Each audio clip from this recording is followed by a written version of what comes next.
employment, to make sure black babies ain't being killed, to make sure there's money invested in our community. Well, tell them you're the best racist ever.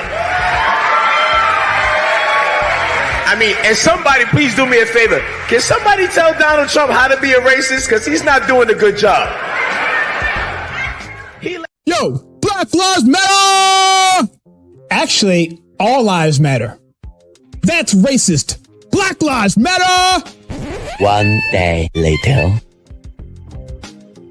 That's racist. All lives matter!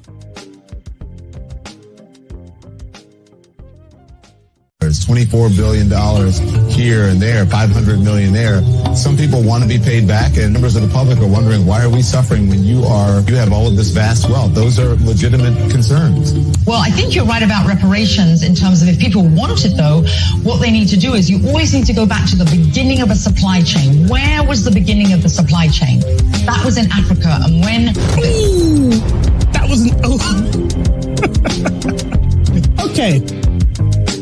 You study today's black culture is trash. Ain't nothing positive about black culture. We're not highlighting spelling bee winners. We don't talk about the newest black business that's doing good. When you go on social media, you look at some of the most trending videos and trending topics. It ain't black empowerment. It ain't uplifting black people. When you look at our movies, we ain't got no black heroes. Black culture has black propaganda. Hitler used propaganda to get the Germans to turn on the Jews. We use propaganda for our culture. We propagate pimps, gangsters, killers, womanizers, robbers, deceit, being unfaithful. We got some propaganda, homie, that's brainwashing.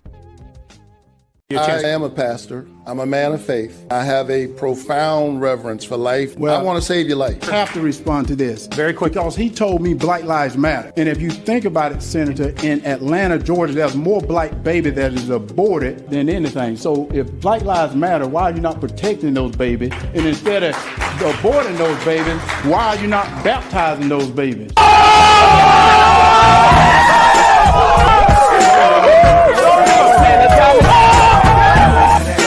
The Woman King is a modern-day version of D.W. Griffith's The Birth of a Nation. The 1915 silent film was used to promote racism through its false narratives. The Woman King does the same thing. It lies and misappropriates history, leaving the viewer into thinking that the Dahomey tribe eradicated slavery from within their ranks. They did not. Instead, they continued on with impunity. Yet, people still make excuses. Some people refuse to put any blame whatsoever on Africa for their huge part in the slave trade. Now, why is that?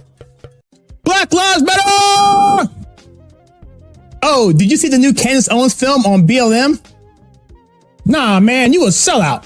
Oh, you mean BLM raising nearly $80 million, but almost zero money going to the black community? Building several lavish multi-million-dollar properties in affluent all-white neighborhoods and investing $32 million in Wall Street? You mean that kind of a sellout?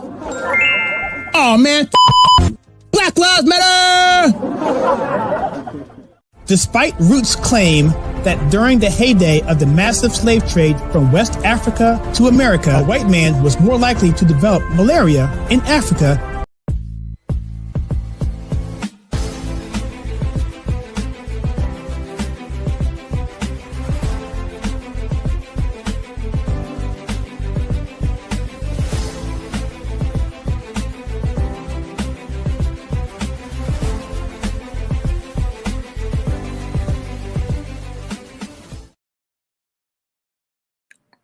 Hello, everybody. Welcome to the Old Glory Games podcast. My name is Kyle, and we're live tonight on a live version of the show. And I have my partner in crime, Greg, on hold here. I'm looking at his icon. I will bring him on in a second here. Let him get settled in. We typically do these shows, live shows, maybe once or twice a year. And I decided to do it this year at the end as a combination of a year-end review, but also talking about the college bowl football season and how different it is between now and how it was way back when. In fact, not that long ago. So before I do that, I want to just go through a few things here of myself and just give some high-level ideas of what I have. But before I do that, I want to welcome you guys to the Old Glory Games podcast. My name is Kyle, and Greg will come on in a second. And we are a podcast where we take the old school culture and we try and relate it to what's going on today, compare and contrast, and essentially talk about how different sports is and why it's so important. And the one thing I like about sports is because, and why I think this can get lost in the culture, is the fact that sports is supposed to be a measure of excellence from an individual or a team, where you work hard, you try and hone in on a skill. There's mentorship involved. Oftentimes there is teammates involved. Oftentimes there's coaching involved, mentorship, as I mentioned, all towards the goal of winning. That's really the goal. And ultimately, on top of winning, to become ultimately great at what you do. And what does that do? And not necessarily to an epic level, like, let's say, the greatest of all time, but great within yourself and what you've achieved in terms of how it measures against other things and other people within your field, and how that can give a number of immeasurable skills and accomplishments, so that this person, typically a young person, because sports often is for the young, building tools to become a better man, a better woman, a better husband, a better wife, a better mother, a better father. You get the picture. And so one thing we're seeing now in sports over the past few years, and one of the reasons why Greg and I created this podcast, the Old Glory Games podcast, is to go back and have an old school approach and perspective on sports. And again, compare and contrast what we see today, and call things out and give a dialogue for people who think like us, but also maybe have people tell us maybe we're wrong. Maybe the NBA, with no defense, 8 feet spacing between players, constant traveling, 3-pointers all over the place, 100-point games in the first half. Maybe that's better. And maybe you can convince us to that, because the argument would be my NBA of the 80s and 90s would be maybe scoffed at by people in the 50s and 60s. So I take that. But ultimately, on the Conservative Take Network, we are about pop culture and identifying woke narratives, because ultimately wokeism, in my opinion, not just my opinion, it's a means to suppression, socialism. It's a means to shutting down free speech for the purpose of political narrative. Now, this podcast isn't necessarily political, but we're not going to shy away from it. And so with that being said, in that long monologue, I'm hoping Greg's ready to go. I see him down there. I'm going to bring Greg in here and let him give his input on this as we get into college football bowls and what's going on with it. So let me bring Greg on here. And Greg, did you catch all of that I brought on that monologue to kind of give a level set on what we are here at the Old Glory Games podcast? Because we typically don't do it in our normal weekly episodes. And since we have a live format, I thought, why not just kind of give that? So what are your thoughts there? And welcome to the, I'm back here, and I hope you're super excited. I am. Thank you, sir. I am. So you made a lot of very good and valid points in your monologue there, and basically what this show is all about. And, you know, you talked about what makes sports today so different than they were when we were kids growing up watching them. And I think this really segues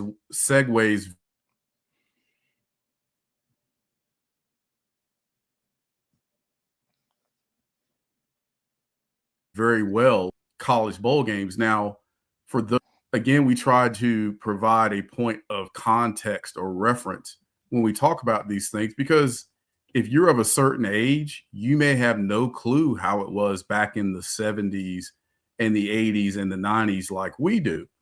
So Colin and I kind of went back and forth about, okay, well, what will we talk about this evening? And since we're right in the middle of college bowl season. Actually, we're in the middle of the college football playoff, which incorporates the bowls, and we'll talk about that a little bit more here in a second. And I'm actually glad that they do that to try to bring back some of the tradition and the weight and the gravity these games used to have way back when. So to kind of get us going, talking about college bowl games and what we feel like is gone wrong with them. Now, I did some looking around, and I know when I think about the college bowls, I think about New Year's Day. And that was an exciting day for me when I was a kid, because the major bowl games, they came on New Year's Day, all the same day. So what I'm talking about is, and I can pretty much tell you like about what time they came on and what network they came on, because, you know, before we had a remote and all that, you would basically go up to the TV and manually change the knob back and forth to these different stations. So I'm surprised I didn't wear any channel knobs out, turning it.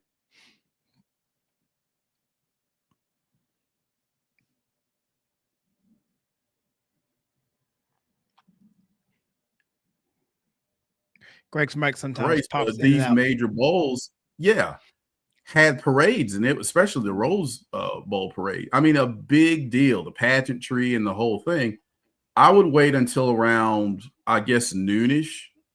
The first bowl that came on, as I recall, was the Cotton Bowl. It came on CBS, and I for sure watched that. Then I'm like, okay, after the Cotton Bowl, probably around 4 o'clock on NBC was the Rose Bowl. I'm like, well, yeah, I'm watching that. And I think back in those days, it was I'm really dating myself here, the Pac-8 champion and the Big Ten champion. I think they would play in the Rose Bowl. And then around 8 o'clock that evening, you had two bowls. So we didn't have the technology to watch, have two windows up at the same time to watch two games at the same time. We had to flip back and forth. So the Sugar Bowl was on ABC and the Orange Bowl was on NBC. And I'm flipping back and forth between those games. So that was fun to me because those games were a big deal. They matched up two teams that deserved to be there, and the matchups themselves were compelling. And again, these bowls basically had like conference implications, like a team from this conference would just about always play a team from this conference. So you kind of knew what you were going to get in that regard. So and another thing that was different back then, we didn't know who the national champion was a lot of times until the next day, because back then the national champion was voted on by the press and the media. It was like AP, Associated Press, and UP. Yeah, the coaches poll.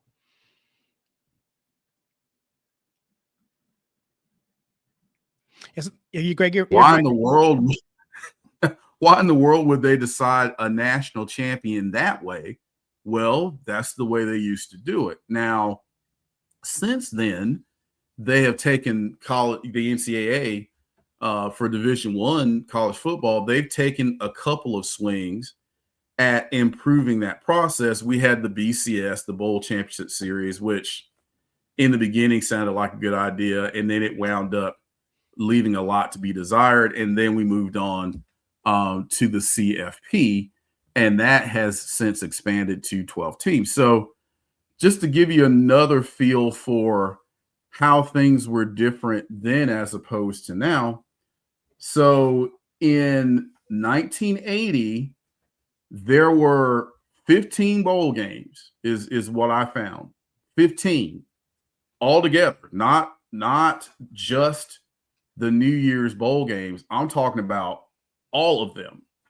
So I'll read you a list of the bowl games from back then, and you'll probably hear a lot of familiar names that you've probably heard a lot about as far as tradition and legend and whatnot. So here we go. The Independence Bowl, the Garden State Bowl, the Holiday Bowl, which I remember that one because BYU won the national championship in 1984, I believe it was, when they beat a 6-5 Michigan team, if I'm not mistaken. And they were voted to be national champion. Now, again, like we just mentioned, we feel like the way they're doing it now is a dramatic improvement over then, because at least now you're settling who the national champion is on the field in theory. So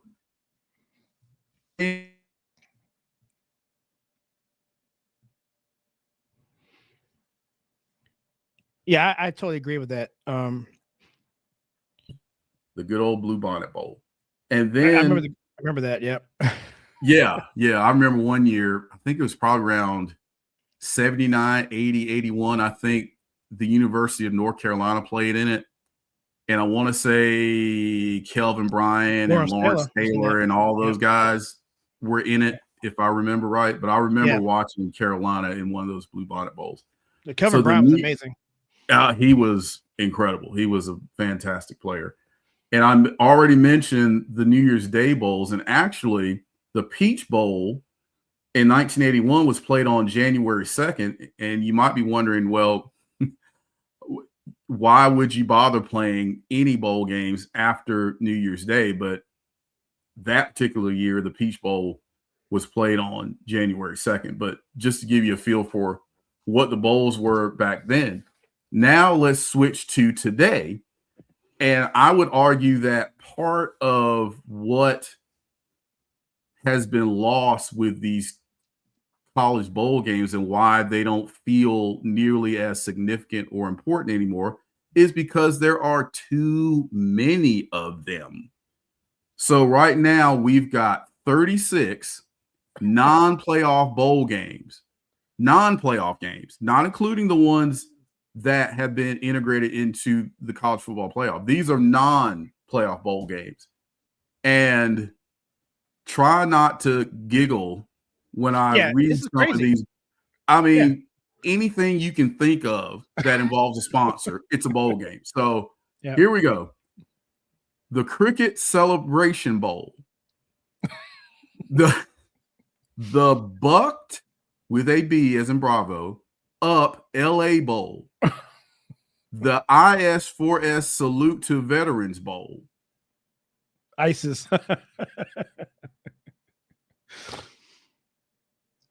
Yep. Yeah. His Greg's microphone jumps in and out, so I'll step in. The staff by Engine.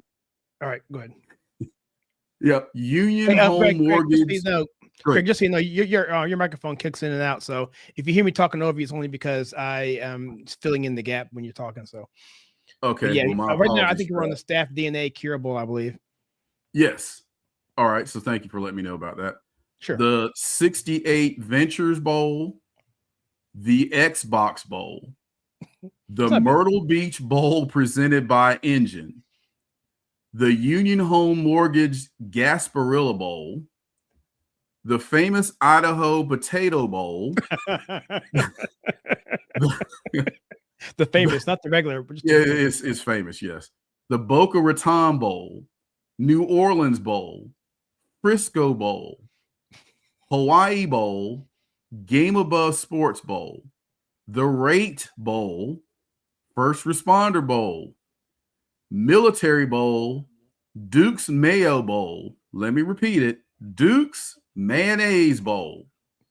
Independence Bowl. Now, I remember that one. That's been around for a while. Yeah. Quick Lane Bowl, Guaranteed Rate Bowl, Texas Bowl. Hold on your socks for this next one. The Snoop Dogg Arizona Bowl presented by Gin and Juice by Dre and Snoop. Oh, my gosh. You're serious. How have we survived until this point without this bowl being around? the Fenway Bowl, the Pinstripe Bowl, the Pop-Tarts Bowl, Alamo Bowl, that's been around for a little while. Holiday Bowl, we talked about that one. Gator Bowl, that's been around a while. Sun Bowl, Liberty Bowl, Music City Bowl, Las Vegas Bowl, and again, hold on to your wigs and keys, folks. The Rice Bowl. With chopsticks. I can't make this stuff up. I'm hoping that's not true, but I looked it up on the internet, so it must be true, right? The Armed Forces Bowl, the Relia Quest Bowl, and the Citrus Bowl, which is another one that's been around for a while. And so the Crazy Eddie's Used Car Citrus Bowl. I mean, just fill in the blank with a sponsor bowl. You too can have a bowl if you've got enough money, I guess. But I think you can see, and I know we were, kind of being a little bit comical here, but as you can see by reading all these bowls, it's like, okay, what type of tradition could the Cricket Celebration Bowl possibly have, or the Duke's Mayo Bowl, even though Duke's Mayo Bowl has been around for, I guess, a few years now. And some of these other bowls that I read off, what kind of tradition could they possibly have? What about those bowls could possibly make me want to watch them? And I think as a fan,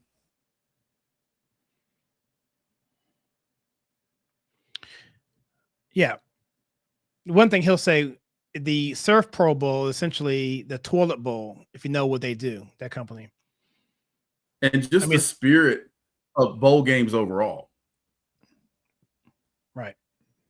And I will say this, and I'll kick it back over to you. So I was thinking, well, surely not nearly as many people are watching these bowl games as they did way back when in yesteryear. But actually what I have found is that more people are watching. I'm like, that can't be right.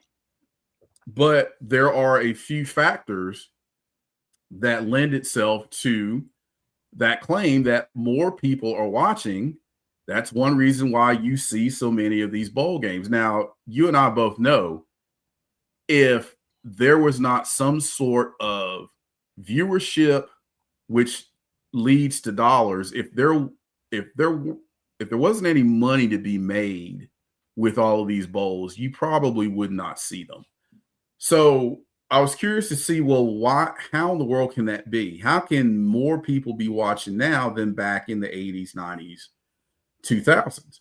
So as far as measuring viewership, it's more scientific and more accurate now. I think you and I talked about this in a previous podcast, how ratings and viewership can be more accurately measured if you're watching a game like in a sports bar, or if you've got like multiple boxes watching the game and these different things, you've got multiple platforms.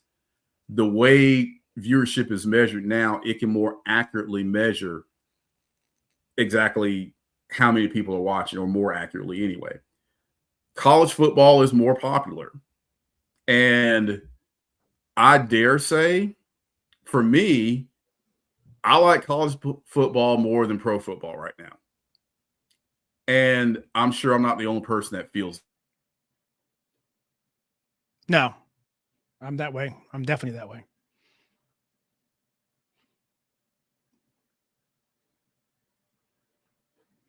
Very heavily in these bowl games. As a matter of fact, let's see what I've got here. Disney, ESPN / ABC televises 38 out of the 41 bowl games. Unbelievable. And they promote them aggressively. So they certainly have a major skin in the game when it comes to these games. As far as a potential argument about the matchups being better, I don't agree with that. I don't particularly want to watch a 5-7 Miami of Ohio team play a 6-6 UConn team. Now, fans and alums of those schools might be excited about it, but I'm sorry, I'm just not interested in a matchup like that. But sometimes that is what you see. But these bowl games, no matter how outlandish some of these names are, they outperform other programming. So sports is popular in general, but college football is really popular no matter how it's being presented with these bowl games. And, fans in general crave live sports. Now, I've said on this show more than once that when I was a kid, if it was a sport, I watched it. It didn't matter if it was bowling, soccer, tennis, hide and go seek. I didn't care. I watched it. Right? Yeah, fun game, by the way. Yeah. So I know there are people around that still feel that way. So if a sport is on, they're going to watch it. Now, non-CFP bowls average 2.7 million viewers, which is up 14% year over year. Even the least watched bowl game on the CW, I guess they grabbed one of the three that ESPN or ABC didn't grab, that drew 567,000 viewers. So even with that, and not everybody can access the CW, they're still getting that type of viewership. And I've also researched and found that younger demographics are watching more college football than ever. So I'll make this one last point, then I'll kick it over to you. So I know for you and I and a lot of old heads, as they say, aren't thrilled about, how prolific all of these games are, these bowl games, but they do have value. If you think about these guys that are seniors and you get to go to one of these cities or locations, especially where the weather is real nice and warm, and these kids get to go to different events. They get perks and gifts and whatnot, and maybe their folks and their family can come watch them play if they haven't been able to watch them play before. So it's certainly a special time for players like that, and players overall that haven't had a chance to experience that, what it feels like to play in the postseason. Now, I know from when I played, it didn't matter how old I was. It was something special when my parents came to see me play. I mean, I was just so excited and thrilled when I looked up in the stands and they were there watching. So I can understand it from that perspective. I understand it from the money perspective. And I understand it from the perspective of if you are a player and your draft stock is not so high, but you want to play in the NFL one day, this is a prime opportunity to show what you can do. The fans as a whole can see what you can do. And of course, so the NFL scouts can see what you can do. So to me, there is merit as far as having all of these games, but from a watchability perspective, I'm not so wild about it. And like I said, the product sometimes leaves a lot to be desired, especially when some of these kids decide to opt out and not play at all, which really annoys me, but we'll talk about that a little later. And Notre Dame pops up in my mind immediately, but we'll shelve that right now, and I'll turn it back over to you. So what are your thoughts about what I said about there being too many and why it doesn't feel the same and it doesn't feel quite as special from a fan's perspective, and the explanation of but more people are watching? So what do you think about those things? Yeah, thank you for that. In fact, I am going to punt on my original take on this, because when you talked about the ESPN viewing numbers and I guess that's how old I am. I'm thinking Nielsen, but whatever eyes on the screen numbers are, that justifies more, I guess, why they're having these 30 some odd games. And so I guess this is a really good dichotomy in terms of what this whole podcast is about. All right. You have two trains of thoughts here. You have the old train of thought where you have, we have football being played. I think you said 15 bowls back in the day, the Liberty Bowl, the Gator Bowl, the Cotton Bowl, in fact, the Fiesta Bowl wasn't even around that came a little bit later, but the Rose Bowl was the granddaddy of all bowls, the Orange Bowl. And those were aligned with various conferences, right? So you had, I don't know, I guess the ACC was tied to, I guess, the Orange Bowl if they won that, or maybe the Sugar Bowl. And of course, the Big Ten, I think the Big Ten and the Pac-10 or Pac-8, whatever it was, the winner of those two would go to Pasadena and the Rose Bowl. And for me, my earliest memories are watching the Rose Bowl parade in Pasadena. In fact, the Redskins won their first Super Bowl at that stadium, Super Bowl 17. And so, it's just a really, really lot of fond memories. So I'm going to go there, and it rewards teams who won their conference to go to these bowls and have all this eyes on the screen, where people, like you said, didn't have 80,000 channels. You had like 5. And really, you only had 3: ABC, NBC, and CBS. Fox was not around at the time. No. If you can even imagine that. And so, all day, you have games all day, and they had the Orange Bowl at night. And I remember watching Miami play Nebraska in the Rose Bowl the Orange Bowl that one year, just magical. And Classic. they went from number 5 to number 1 because they beat Nebraska. And some people are saying, how can a 5 seed beat, number 1? And so that kind of debate was like, well, let's have a playoff. And that would come maybe 20 years later. And so there's all of that to it. And I know that the AP poll and the coaches poll with the UP, whatever that poll was called, that had a lot of controversy. I get it. You got split championships. I think Georgia Tech won one year. I think Colorado won one year in the split championship. And so that's kind of weird, right? So they wanted to come with the BCS. And by the way, I actually have a video of the BCS game 2002 Rose Bowl where Miami beat Nebraska, actually. And this is a DVD. And so they went from the BCS, and then they went into, like you were saying, into the college football playoffs. And so now we have, other issues. Yes, we have a definitive championship, but now we have what we do with the other bowl games.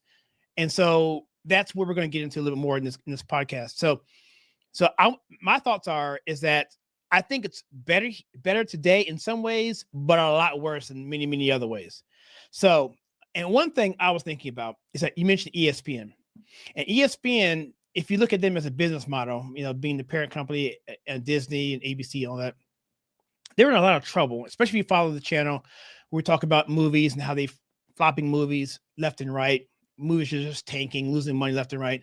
And that had to be subsidized by the world parks like Disney World, Epcot, and all that stuff. They had to subsidize. The cruise lines had to take that profit to help subsidize and uphold the Pixar's and the Disney studios, movie studios. And so that sort of thing is happening. And ESPN is one of that. ESPN wasn't doing very well for a while. But then something came along called sports betting and gambling. And I've been looking into it and finding out now that sports betting is really a big thing now. And in the short term, if they get eyes on the screen, they don't really care, because people who are invested in gambling, they're going to watch because they want to know if they can make some money. So it isn't really about the merits of the teams playing or who they're playing or why they're playing. It's just, I got money on this game because the line is this. I think that this team's going to be able to, shave that point, not shave, but that's another story, but maybe they can come within a number of points to cover, the spread. And so there's a lot of stuff on that. And in terms of interest, and it kind of goes to our fantasy football podcast we had, Greg, where, why watch Cleveland versus, Arizona on the 15th week of the NFL when all the other playoff seeds have been made? Because your fantasy team can actually make you some money, or you can win a trophy or whatever. There's vested interest in yourself, not for the love of the game. And so that's what's getting people's eyes on the screen. So people having casual viewers are watching, and it both, I think, artificially inflates TV ratings, because that drives more ad revenue, which is why you can have all these tacky names like I said before, the Fast Eddie Crazy Used Car Bowl, right? So because it just doesn't matter about that. That's why you can have a rock, paper, scissors national championship. That's the real thing. I realize that if you have people in a room, eyes on the screen, interested, they don't care what it is. It can be tiddlywinks. If they're in a room together and they have eyeballs, they can sell those eyeballs ads and they can make anything profitable, no matter how silly it is. And I think that's where we're going now. It's 100% commercialism, and it's driven underneath the underpin of gambling. And I think it's a huge thing we can talk about. And then you toss in the other aspect of NIL and players not wanting to play in bowl games because, well, I don't want to get injured because I'm not in the playoffs. I'm only in the bowl games, which at one point was a reward because there was a limited number of them.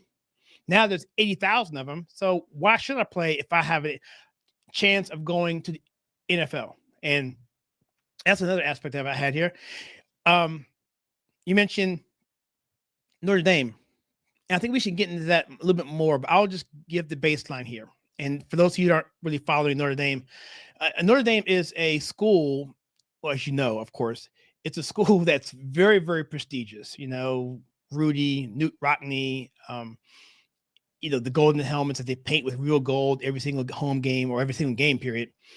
And they don't have a conference alliance or allegiance in football. And so they can kind of be a free agent when it comes to who they play, who they don't play, and whatnot.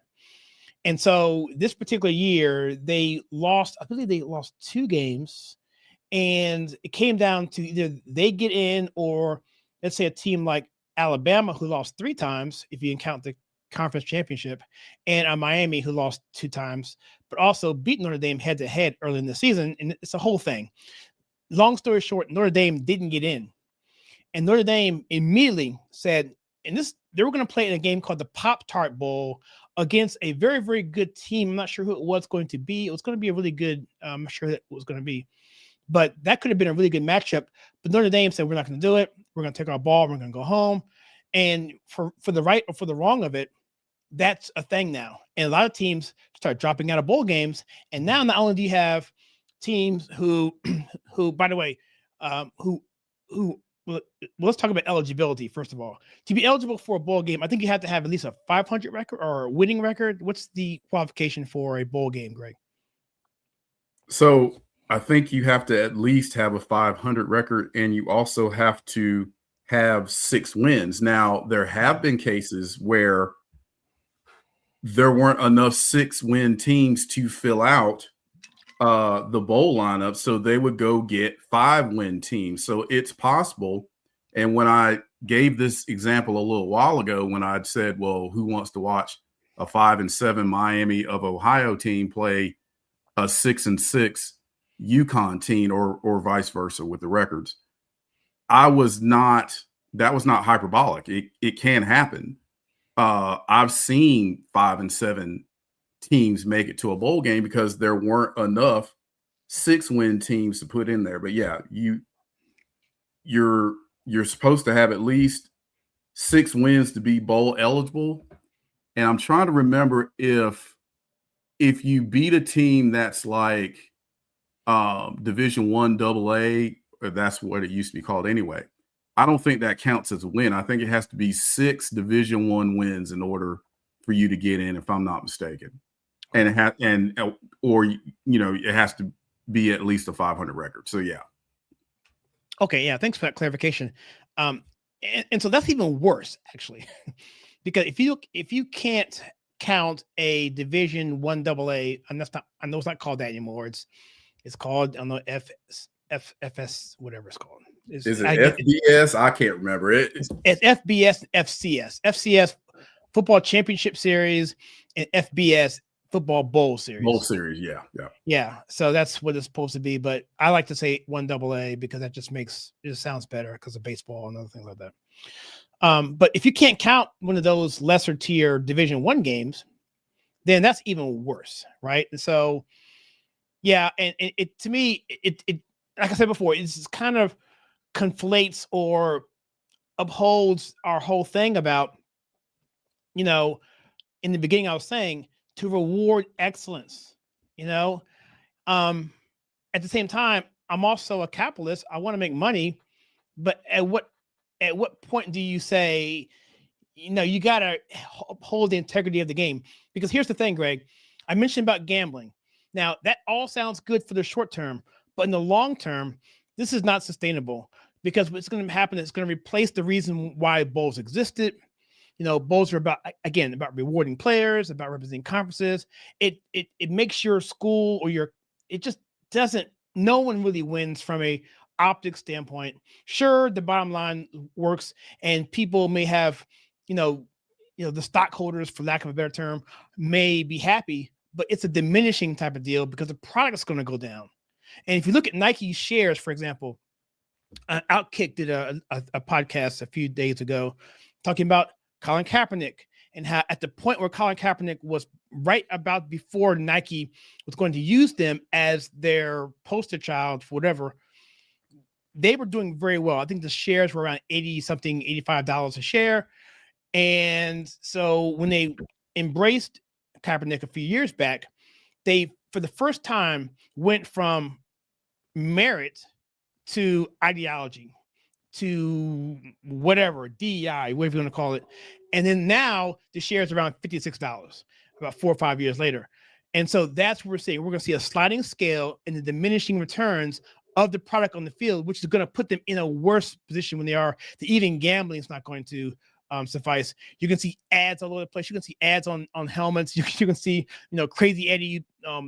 They're going to just sell out to the highest bidder, because they're going to try and maintain the level of profits they had before, while destroying the game all the while. And I would hate to see that.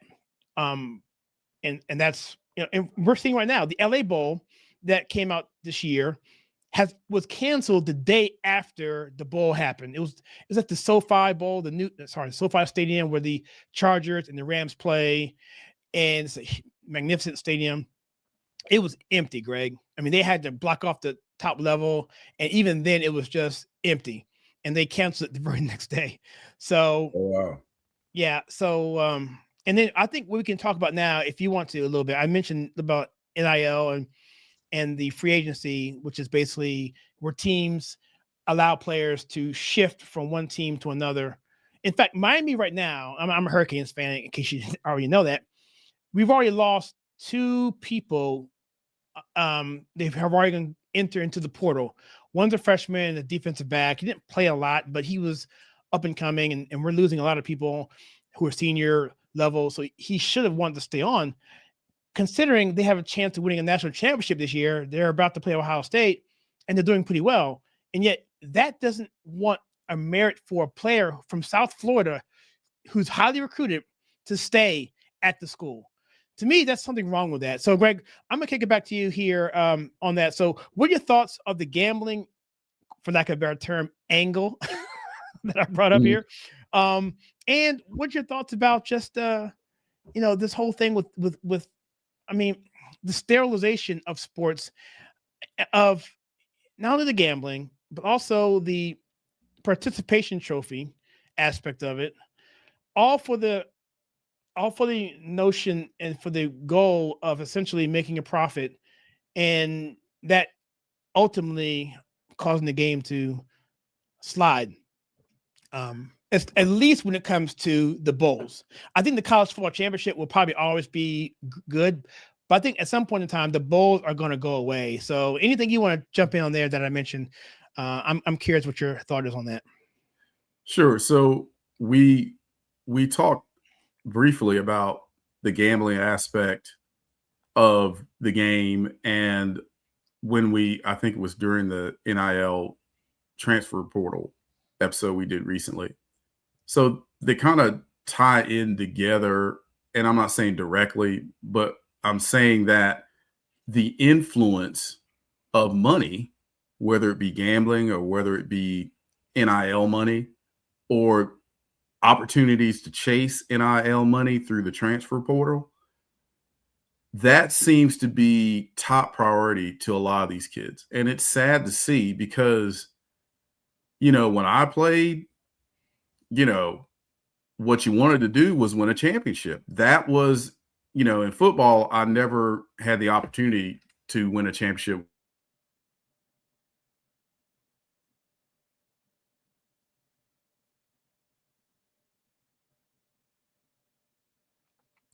His microphone went out there. We'll let him come back in. To be whoever your favorite player is, what do you always pretend? You pretend you've got the ball with time running out and the championship is on the line, and you shoot the shot or you catch the pass or you make the score to win the game and the championship for your team, and everybody's excited and cheering and they're carrying you off on their shoulders. That's how we used to look at playing sports. The most important thing was winning. And, there are other aspects of it that were critically important too: sportsmanship, camaraderie, learning valuable life lessons, things that you can take with you after your ball playing days are over. But it just seems like more and more money is at the root of decision making when it comes to these sports and these games. You mentioned viewership and interest not necessarily being because you just love sports or you have a rooting interest because you went to that school or you have kids that went to that school. A lot of people are watching because of the gambling aspect or fantasy football or something else that may not have anything to do with, the, how should I say this? That has anything to do with the components of that particular game that upholds the integrity of that particular game. And it's frustrating to see that. You mentioned a case where I guess a recruit that was potentially going to Miami maybe decided to go somewhere else. It's like, okay, actually, he's on the roster, and he played he played most of the games this year, and it wasn't a starter. They just put him in nickel coverage kind of stuff, and he's only a freshman, and now he's announced he's leaving. He's from South Florida. He's from South Florida, yeah, which used to be a gold mine for U of M. And not only that, you're on a team that could potentially win a national championship. And who knows, if you work a little harder and hang in there, you too could be a starter potentially next year. He's a freshman. Not all freshmen start. I mean, they just don't. I don't care how highly recruited you were or however many stars you are. A lot of times freshmen don't start. You have to be exceptional to start as a freshman at these blue blood type schools when it comes to college sports. So it just makes it so much easier for these kids to just pack it in and say, hey, I'm not starting. Even though I'm playing for a team that's competing for a national championship, I want to go someplace where I can start and potentially make more money. I get it. Everybody wants to play. As an athlete, when I wasn't playing, and there were a few years where I rode the bench pretty hard, especially when I played Little League baseball. But it's frustrating. It's disappointing, but it motivated you to work harder. It's like, well, I want to earn a spot in the starting lineup. So, just like Michael Jordan, it's the famous story where he did not make varsity, I guess, his sophomore year. And his mother basically just said, you need to get in the gym and just work harder. And he did. So, there are examples like that. Of course, there's only one Michael Jordan, but the example is still there. And when you see these other influences and factors when it comes to these bowl games and these kids playing, and we talked about the situations, and I think this has become a thing, I think, fairly recently. Now, if I remember correctly, and you may have to fact check me on this, Kyle, I think back when Christian McCaffrey played for Stanford, I want to say he might have opted out of their bowl game so he could focus on the draft and the pros. If it wasn't him, it was somebody like him around that point in time. And when that happened, I couldn't believe it. I'm like, what? you're not playing in a bowl game because, and it used to be where you got ready to play football by playing football. And it was just so foreign to me that whoever this person was, I think it was McCaffrey, but it was somebody like that. Yes, that decided it wasn't okay. Yep. That 2016 Sun Bowl. Together, and never mind the fact that call it what it is for selfish reasons. What about your teammates? It's like, your team wants to win the game and you give them a much better chance of doing that, but you're like, well, whatever. They understand. They know it's business. I'm going to move on. I don't care whether it's business or not. You can get hurt slipping on a bar of soap in the shower. I mean, you can get hurt so many different ways. So for you to just forego playing in a postseason bowl game because, you want to focus on the draft or you want to focus on the combines, I think that's really selfish. And I know people will disagree with me.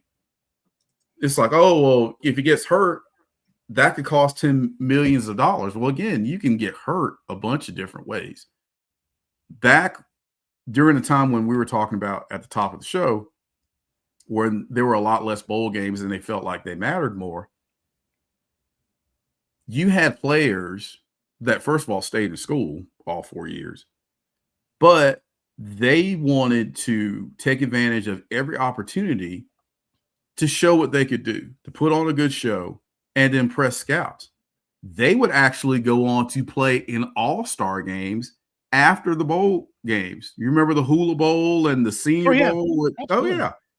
I would watch those because you got a chance to see the nation's top players play against each other. And it was neat how they would exchange helmet decals. Yes. And you'd see on the helmet. Yeah.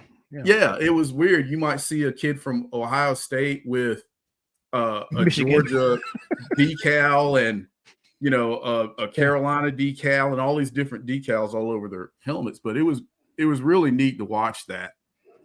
But they wanted to take advantage of every opportunity they had.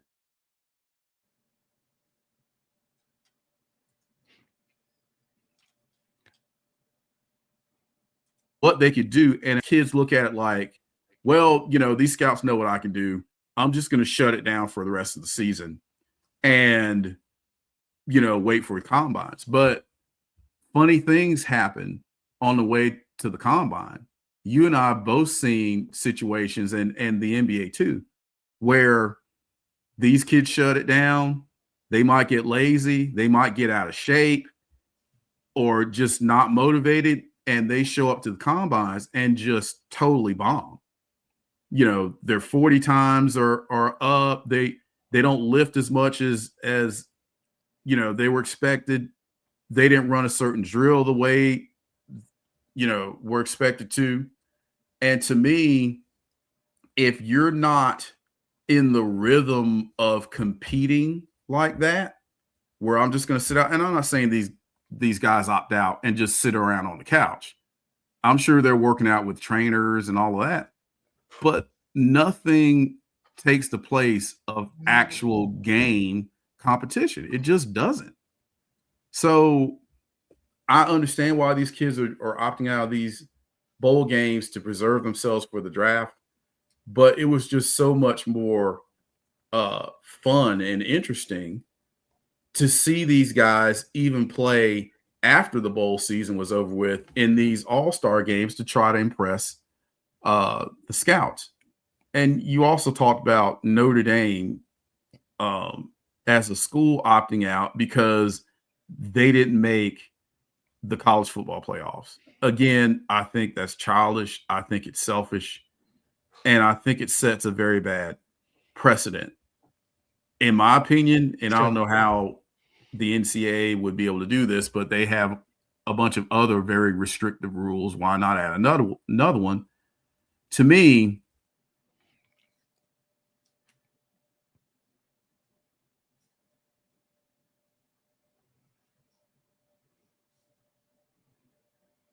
all the ball. And a lot of people are like, oh, well, if you want to fix that, Notre Dame, join a conference. If you want to fix that, Notre Dame, schedule a stronger schedule. If you want to fix that, Notre Dame, don't lose to Florida State. Don't beat up on schools and teams that aren't very good. Have a stronger schedule. So to me, there are things Notre Dame can do, just like some of these other teams that left conferences to go join stronger conferences so they would have a chance at a national championship. It brings me back to the University of Utah a few years ago. We had just moved out there. And I think they were ranked second or third or something like that. I believe they went undefeated, had a fantastic season, but they played in the Mountain West Conference. And you're probably like, what? Yes, the Mountain West. So even though they had a fantastic season, and even though they smoked Alabama, I believe, in the Sugar Bowl, they had no shot of a national championship because the conference they were playing in was held against them when it came to determining who was going to play for the national championship. So what did Utah do? They dropped out of the Mountain West. They joined the Pac-12, which is no more, but they joined the Pac-12 to have a better chance at making the playoffs or making the postseason to compete for a national championship or have a chance for it. And that's just what you had to do. A lot of other schools did that because the non-power conferences that they were playing in, they just didn't have a chance to get in to compete for a national championship. So now it's a little different. You've got JMU, who made it in. I think they were champions of the Sun Belt. And you've got Tulane and teams that you don't normally see that are getting an opportunity because they changed the format. Right.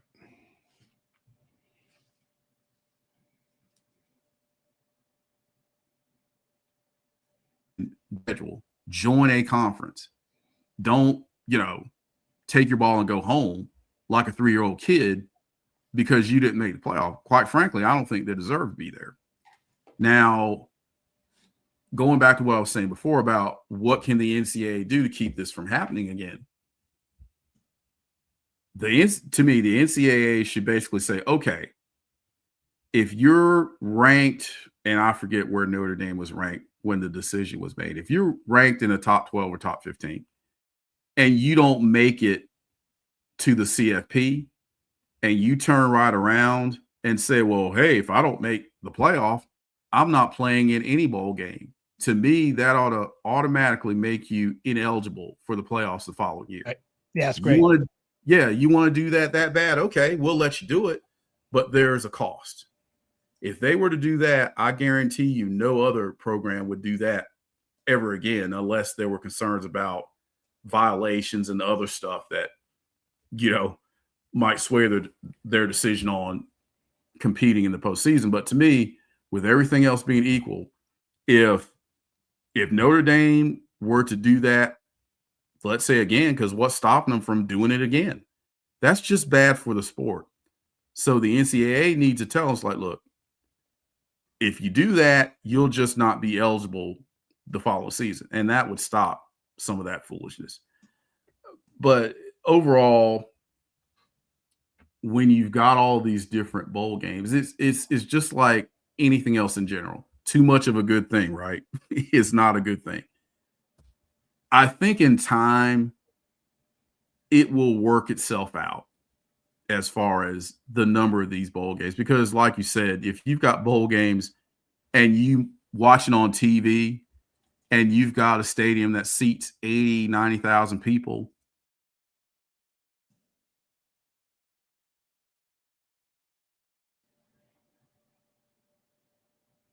very bad. Kind of reminds me of the USFL. It's now the UFL now. And I watch it. I actually enjoy watching it. But it's kind of disheartening to see those guys out there doing their best and playing potentially for an opportunity to play in the NFL. And you're looking out there and there might be 1,000 people in a stadium that holds like 60,000. And again, that's a bad look. So it's like, in the pros, if you're not drawing, your franchise is probably not going to be around much longer. Either you're going to fold or you're going to move. So I think if the NCAA has that mentality, it's like, look, if we're all about the brand, then having these bizarrely named bowl games when you can only get 10 or 15,000 people to show up, that's bad for business at the end of the day. Let's pare down some of these games so we can potentially get better attendance, so we can potentially get better viewership across the board, and so we can present a better product. I'd rather have 15 bowl games with teams participating that are good teams and look good throughout the year than to have 36 bowl games where you've got teams that, let's be honest, just got rewarded just because they had a 500 record or a 5-7 record. It feels like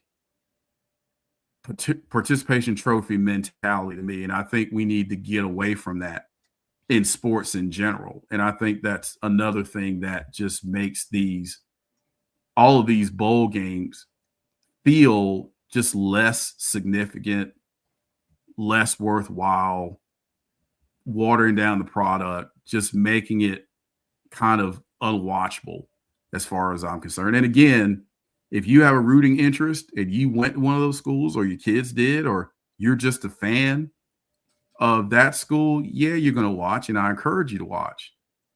But if you have no rooting interest, why would you watch? Unless you've got other stuff going on, like, gambling and maybe something else. But all that aside, why would you want to watch? And I think the NCAA at some point is going to have to look at that. And hopefully they can do something fairly quickly to address some of the concerns that we discussed here. Like that. So yeah, I'm going to address the gambling aspect of it, because I think that's where it really can be a sliding scale. And the fact that the FBI is already looking at college sports and professional sports in general, I think it was someone just got indicted. I believe it was Chauncey Billups, wasn't it? And I'm sure the FBI is looking for more things, and that was the NBA. But people don't really trust the integrity of sports as much as they used to. And if you have the gambling element in there, it makes the games even more muddy in terms of its credibility. So I think that they should do something about that. But what I'm thinking what they could probably do, and if I want to jump into a solution, we've been at this for a bit. I think let's get into a possible solution. I think what they should do, and I thought about this really in the 80s when we were just envisioning over a college football playoff, whereas the 1AA and Division II, I believe, football leagues, conferences or whatever divisions had playoffs. They did it in just a way, you just rank teams and just do a single elimination. But to keep the bowl aspect together, I think one way they could do it, and to keep things now and expand the playoffs to, let's say, 16 teams, I think this may be the best way I think you can do it, because every game should be meaningful. If you have James Madison playing like in Alabama, or if you have, Burkwood College against Ohio State, and it's the playoffs, they won their conference, they were undefeated, but they're playing a Big Ten champion and they end up losing 85-0. That doesn't do anyone any favors. So I think every game should be meaningful. So what I put together here is, I can post this somewhere if you like, is to have a 16-team playoff where we give the top 4 seeds a bye. The top 12 teams in the final CFP rankings get an automatic entry, meaning if you have 16 teams, you have 4 other teams that can have a play-in. We have, let's say, 16 versus 17, 14 versus 15, 13 can get a bye, and it's a whole complicated thing. And if you're a play-in, to win the championship, you have to win 5 games. But let's be clear, that's never going to happen. But at least they're playing, and they can't say they didn't get a chance, right? If you get one of the first 4 byes, then your leg to a championship is 3. And if you're the other next 5 conferences, then your path is basically 4 games. And it goes in, and it goes that way in, and so the champion is rewarded. And I think every game is meaningful. Even the games at the very beginning are meaningful because they're playing teams that are ranked closely to themselves. Kind of like how they had the first four in the NC2A March Madness, that Final Four, then they had the first four. It gives other teams an opportunity to get in to the bracket and participate and be fair. And if you're a 16 seed, in theory, what if you're an awesome team? I mean, what if you really are that good? Then it doesn't matter who you play because you're going to beat them anyway because you're that good of a team. So it gives everyone an opportunity from a statistical standpoint, maybe not a probability, not necessarily probability standpoint, but it is possible. So, and then here's the aspect that I think they could bring in, make some of those games bowl games like they do now. I mean, you have the second round of the playoffs in the CFP is like the Cotton Bowl, and I think it's a few others, and they go the Fiesta Bowls the next round, and then they alternate the final championship between the Orange Bowl, the Rose Bowl, Sugar Bowl, and whatever. Expand that out to other bowls, and make them compete at a level to have a bidding war to find out if the Crazy Eddie used car sales bowl can compete with, let's say, the Time Warner Independence Bowl, right? And have that there, and maybe have no bid clauses, whatever, make it fair, I guess, and then bid that out. That way, those bowls do mean something.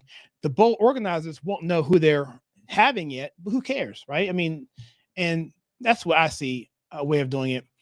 And I think it also preserves the fact that they won't play too many games because, again, the teams that are the play-in games are only going to play one, maybe two in reality. You're not going to have a 5 seed win it. It's just not going to happen. But if it does happen, more power to them. It'd be a great story. And then the top 12 seeds and the top 4 seeds will get 3 and 4 respectively, which is what we have now. So I don't see a lose in this at all. But putting it all together, I'm not sure if they're going to be able to do that. So what do you think about that, Greg? And is that something that you would like to see, or would you want to just go back to another format, pare it down more, or just what were your thoughts? I think, you made really good points there. I think 16, you wouldn't want to have any more than that. It's not like basketball, where now I think the field is like 68, and you have a play-in and first 4 and that kind of thing.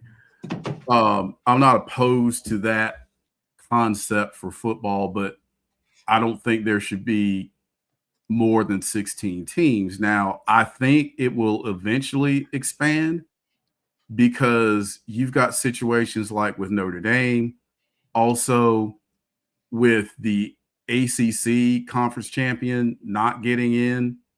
Virginia didn't get in. There were some teams that people made valid arguments for as far as, well, they should have been in, but they weren't. So if you expand it to 16, hopefully that would take care of some of that. You're not going to please everybody. It doesn't matter what scenario you come up with. Yeah. And I don't mind the play-in aspect of it. Like, let's say, okay, Notre Dame, if you remember, for March Madness, they talk about, okay, well, who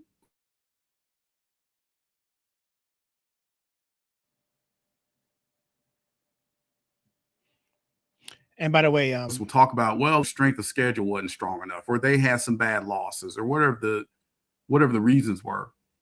I think you might be able to have something similar for the college football playoff. So let's say you've got Notre Dame, you've got Duke, you've got Virginia, and maybe throw in one other team that didn't make it, but they have an argument that we should be in there too.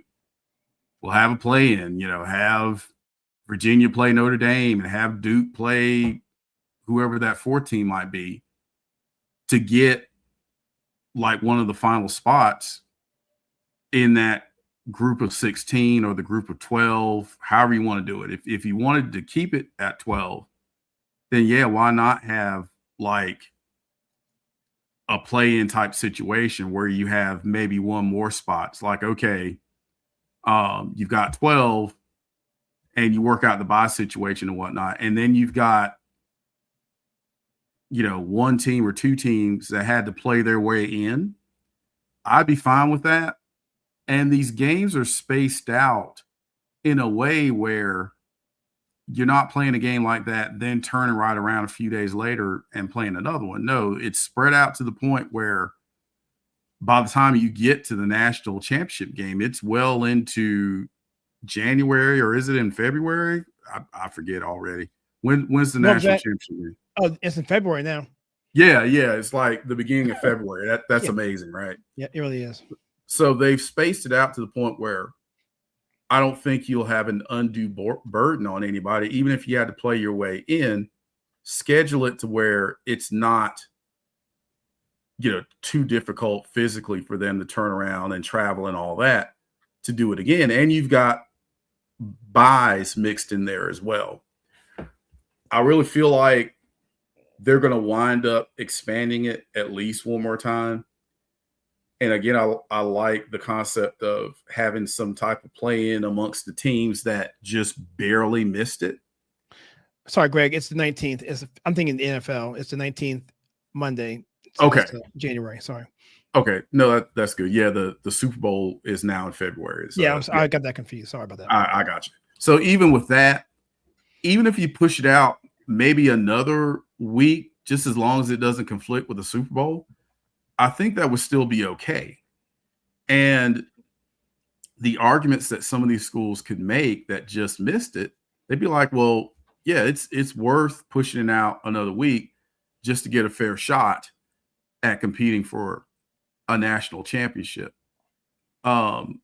Integrating the classic bowl games, I think that's a great idea.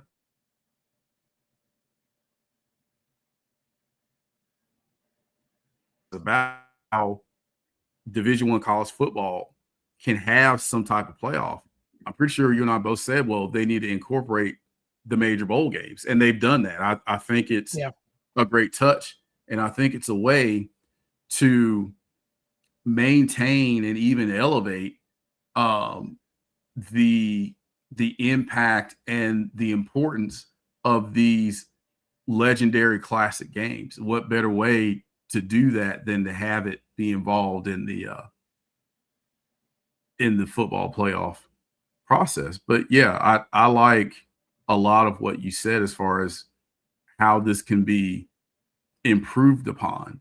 I think one other thing, going back to Notre Dame, because that kind of sticks in my craw a little bit.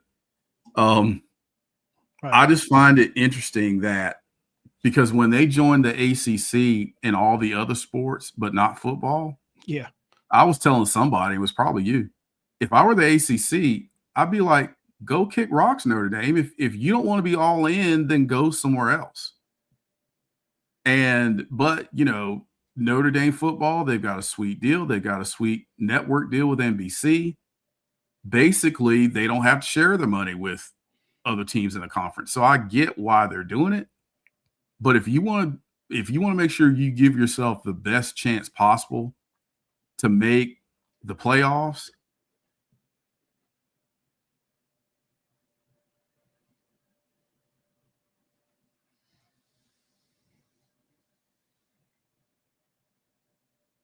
they've gotten better over the last few years, but there was a stretch where Notre Dame, other than just in name and legacy, they were kind of irrelevant. They weren't really winning much of anything. So to me, in ways they've been somewhat overrated, but I get it. It's Notre Dame. But these kids today, I don't know that they understand how Notre Dame used to be with, Newt Rodney and all those guys, and even as far back as Joe Theismann. Joe Theismann, Joe Montana. I mean, Joe Montana. Yeah. So, I don't think they get the history and the significance that Notre Dame had once upon a time. But to me, Notre Dame, and I know there are going to be Notre Dame fans that vigorously disagree, but to me, Notre Dame right now is just another football team. What have they done in the past 20, 25 years? So why are they treating them special over somebody else? Make them go through the same process as anybody else. And if they don't want to participate and play in a bowl game that's not involved in the playoff when they were invited, tell them next year you're ineligible. So I think if they did at least some of the things we suggested, I think it would improve upon what they have now, which I think is pretty good, much better than what we used to have. And touching on what you said about some of the matchups that we're getting because of the way it's set up, JMU. Now, I will admit, I was tickled to see JMU get in. I think a few years ago, they were in the same conference as Elon. I went to Elon, so I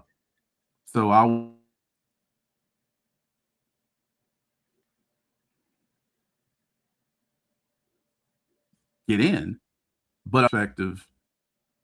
How's that going to be if they play in Oregon? Now they hung in there. I watched a lot of that game, and they wound up scoring a bunch of points. And at the end, at the end, yeah. And Liberty a couple years ago, I think they played Oregon, I believe, and they actually came out and scored first. And I'm like, well, hey, this is interesting. And then Oregon, I guess, got mad and came back and wiped them out. So you don't want to see imbalance as far as competition.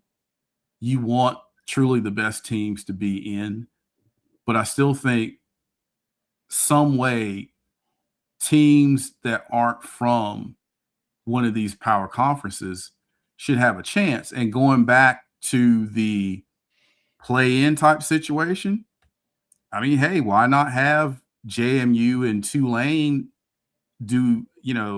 play in or participate in a play-in game to see who gets that final playoff spot?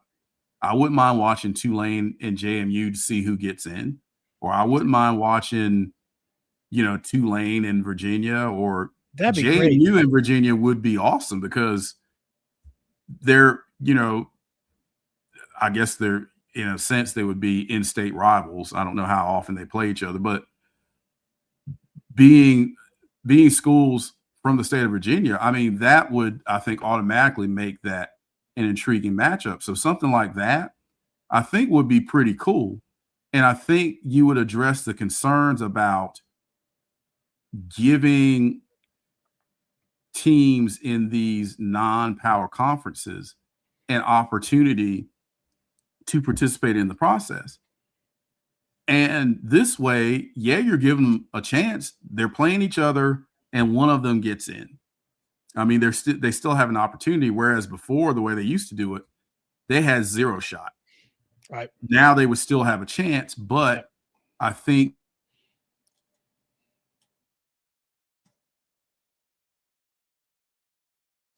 ensure that once they get to the next level, it may be a competitive matchup. And once they get in, I think whoever the lowest seed is, I think they should play them. I don't think somebody in the top 5 should be playing JMU. I just don't. To me, it needs to be one of the lower seeded teams, kind of like in the NCAA basketball tournament. You've got the 8-9 seeded game, something like that. I think it should look more like that as opposed to, okay, Liberty's going to play Oregon or JMU's going to play Oregon. I think that's just, you run too big of a risk for it to be a blowout. So match them up with a team that's a lower seed, and I think you would have a better shot of having a more competitive game. Here's something interesting. What's that? Here's something interesting. So you're familiar with the first bowl of the series, which is the Celebration Bowl, which is basically the two prominent HBCUs, historically Black universities and colleges. I guess in this case would be the SWAC versus the MEAC. You're familiar with that bowl? They play them at the Mercedes-Benz Stadium in Atlanta. Yeah, what did they used to call that? It used to be called the Heritage Bowl, but yeah. And I think NBC would show it. I think so. And it could be like Grambling versus A&T or A&T State or Howard or Florida A&M. Yeah. Those guys, Yep. So what's interesting, Greg, is that this game is actually thriving now, which I was shocked because the school I went to A&T, Northland A&T, we won 4. I gotta brag. But I'm gonna brag on the 4, but I'm gonna dog the school for what they did. But the bowl is actually flourishing. It's a smart play. You have these schools that never get any airplay, and they get to showcase the bands. And if you're not familiar, HBCUs or historically black universities and colleges, whatever, the bands are something. It's a game within itself. In fact, when I was at school during homecoming, people left after the bands played. You know, I mean, I heard about that. Yeah, the game could have playoff implications, not playoffs, but it could have conference implications. But they'll still leave after the band. I'm done. If FAMU played or Jackson State played or whatever, I'm done. I'm out. So it's a whole culture, and that the bowl's doing well, Greg. And I'm like, you know why it's doing well? It's because you have it's tied into the tradition that we talked about at the beginning of this podcast that we've kind of missed. And I'm sure they'll find a way to screw it up. And A&T, the school I went to, I'm about to dog on them a little bit. They left the HBCU arena. They went to another conference. I forget where they went to. It's a bigger conference, more money, and all that stuff. And now they I think it's the Colonial Athletic Association, because I think they're in the same conference as Elon. So yeah, I think that's where they went. And they're getting drugged every week, and it's embarrassing. And so they don't have the opportunity to be showcased on these games. And the 4 times they won, they beat Grambling one year. They beat I think they beat who was that? Alcorn State 3 times, I believe. And that's it. Yeah, they beat Alcorn 3 times. They beat Grambling once. Each one of those times, nationally televised, really good games. And yes, they didn't get the extra money that they would have gotten from the television rights from a week in, week out type of sharing revenue with the Colonial division. But they did once a year. If they were good enough, they would get this exposure. And it was incredible. And a few of their players actually went to the NFL. Tariq Cohen went to go play for the running back, went to go play for the Chicago Bears. And so, yeah, I mean, they kind of messed it up on their level by going for that money. And I've been on the message boards for A&T, and people are yelling at me for saying the truth, but it's the truth. They left a traditional setting to go to be a big fish in a small pond to a small fish in a big pond, and now they're going to suffer. And I'm afraid that they'll find a way to screw up the Heritage Bowl too at some point in time. It's just diminishing the returns when you start seeking those dollars, seeking those corporate money, which is good in the short term, but eventually it wears down your product. It wears down your product, your branding goes down, and ultimately it's unwatchable. And if it's unwatchable, then all of a sudden no one wants to spend money, and then it goes away like that. Mm-hmm. Yep, I agree. So, man, what do you think? You wanna call this it here? I was gonna do some questions and answers, but I think at this point in time we can probably save that for another time. If you like, what we can do, we can spend a few minutes and talk about the year that we've had so far, the podcast that we've put under the belt, and some things that we've had in the can. Any thoughts about that, and going forward to next year, what your thoughts are in terms of some ideas you want to cover.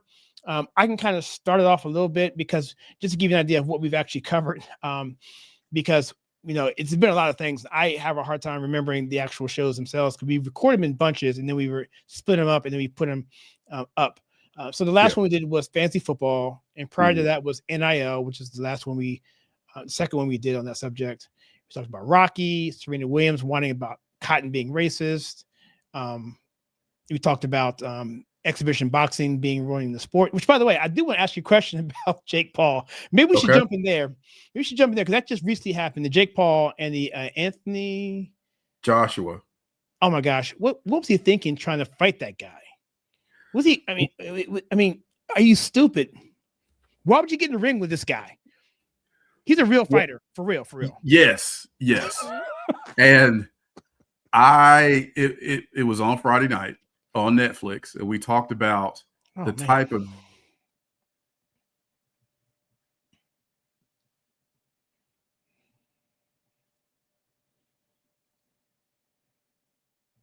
Crawford Canelo Alvarez fight, which was sad, but that's the way it happened. So I've got a couple of theories on the why. So if anybody has watched the Tyson Jake Paul fight, and I was unable to watch it live because of all of the technical issues that were well reported after the fact. It kept buffering and I couldn't watch it. And turns out I didn't miss a whole lot. People speculated that the fight was rigged. And we talked about that a bit when we talked about how exhibition boxing is killing the sport. So Jake Paul and this fight on Friday night does not change my mind one bit. He is a YouTuber. He is an attention grabber. He is a click seeker. He is all about attention and making money. He does not care about being a good boxer. That does not matter. He is trying to come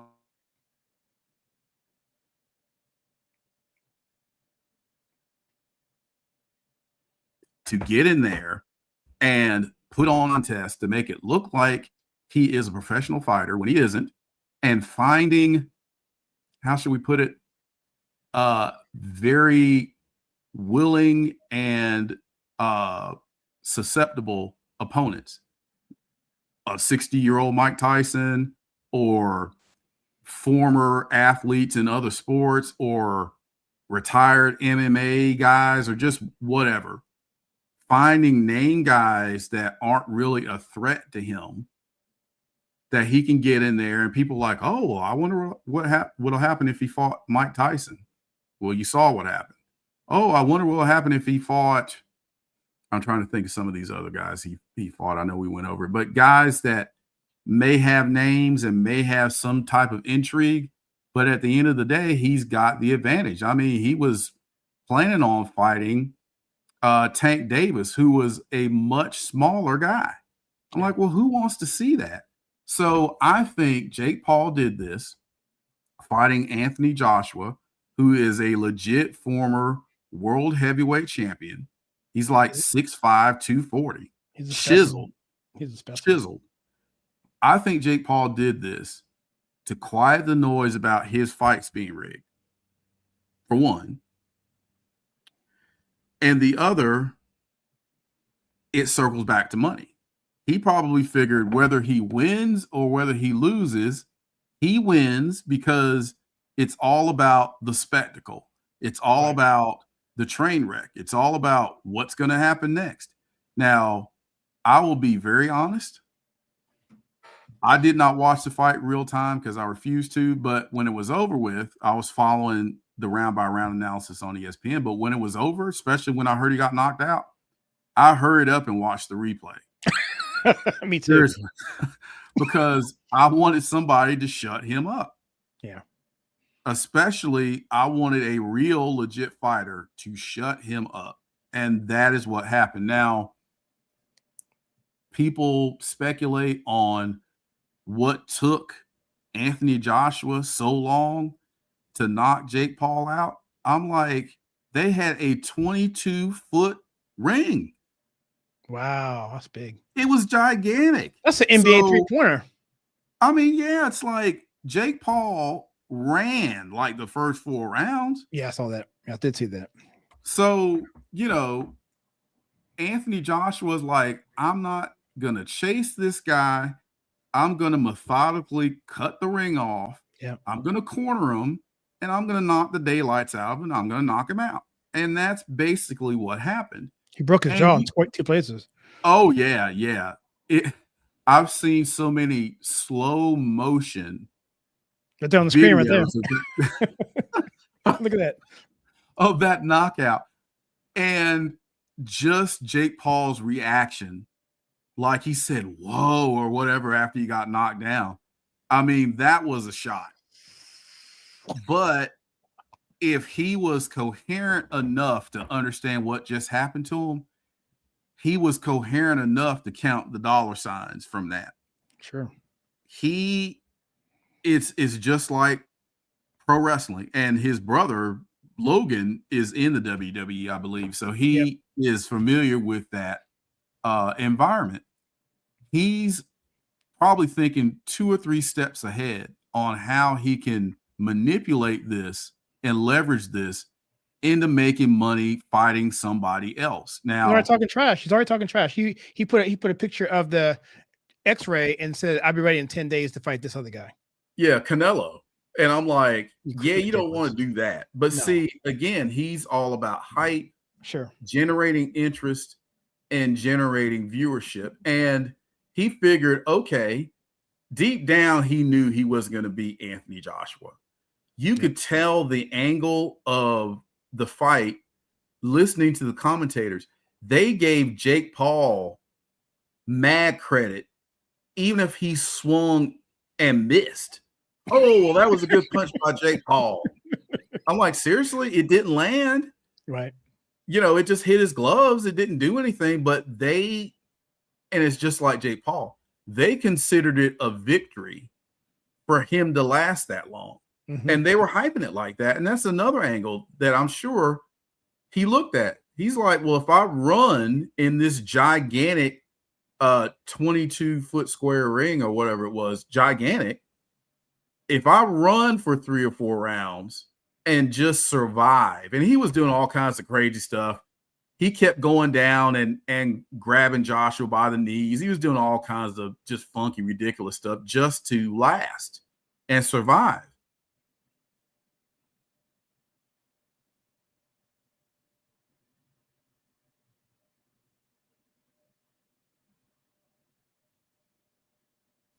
It was kind of like a quote unquote moral victory for Jake Paul to last that long, not being a skilled fighter at all and being smaller, to last that long with a former world heavyweight champion. So he's got an angle with all this stuff. So I think that's what the motivation was. I mean, he took it on the chin literally, but as he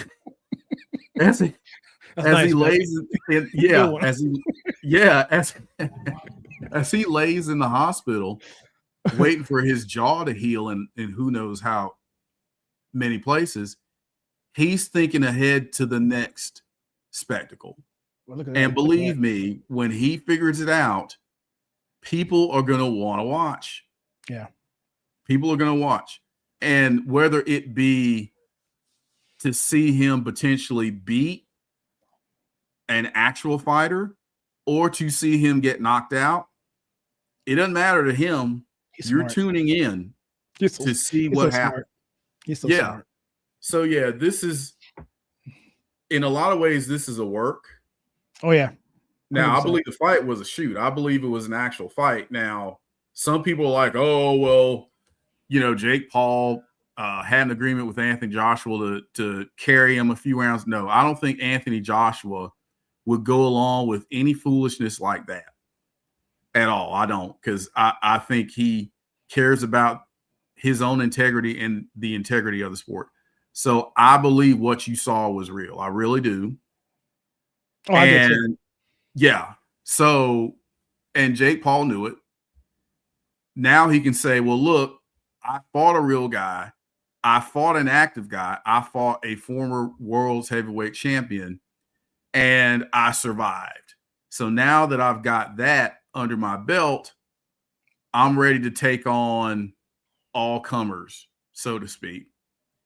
And people will probably lean more towards, okay, if that last fight was legit, maybe this next one will be legit too. And I'll tune in, if for nothing else, to see him get knocked out, because he's got a big mouth and, you know, he does not respect the sport. So there are various reasons people want to tune in, but he doesn't care. It's whether you're tuning in to watch him win, lose, get carried out, whatever, he's going to make money off of it. And I think at the end of the day, that was the bottom line, to dispel the notion that his fights are rigged, to call this a victory, even though he got knocked out, and to go on and plan the next big thing now that he's got this under his belt. Yeah. There's I'm not sure how much time you got, Greg, wanted to have us, but I do want to talk about one show that actually maybe we did a live version of it, but it has not aired again as a podcast. Partially because it's an evergreen type topic. But at the time this happened, it was something timely that we wanted to get on and talk about, and that was George Foreman. So we're talking about the boxing aspect of it and how George Foreman learned how to cut rings off and his whole thing. And I think our podcast, when we did that recording, I think when you wrapped that up, what you said about him at the end was really, really good. And I can't wait to put that up. I'll probably put it up. I'm actually going to put it up next week after this, since this is going up. But in terms of George Foreman, I don't want to leave this year-end show without talking about that. And if you have time, we can also go through some of the comments that are on some of the videos and comment on some of that. But yeah, let's do it. Yeah. When you hear George Foreman, though, what are your thoughts on that? Because that was one really hit me, because first of all, it came out of nowhere, and he was just a likable guy. And I had just watched that film as well, and I think he died like a day or two after I watched the film, so it kind of hit me. Great movie, yeah. Yeah, and which, by the way, he gave input in that film, so I imagine it was way he wanted it to be, and so I'm imagining those things happen. And and we talked about this before, how some of the relationships were kind of condensed down into one person, but all the things that happened to that one person in the film happened amongst many other women and compressed into one thing, so we get down in 2 hours. But anyway, George Foreman, your thoughts? So George Foreman, to me, and at the height of his first career, he was a scary guy. I mean, a really scary guy. If you think of Mike Tyson in his prime, as far as how he intimidated guys, George Foreman did the same thing. And his hero was Sonny Liston, another intimidating, menacing, scary guy. George Foreman, and the movie touched upon where a lot of his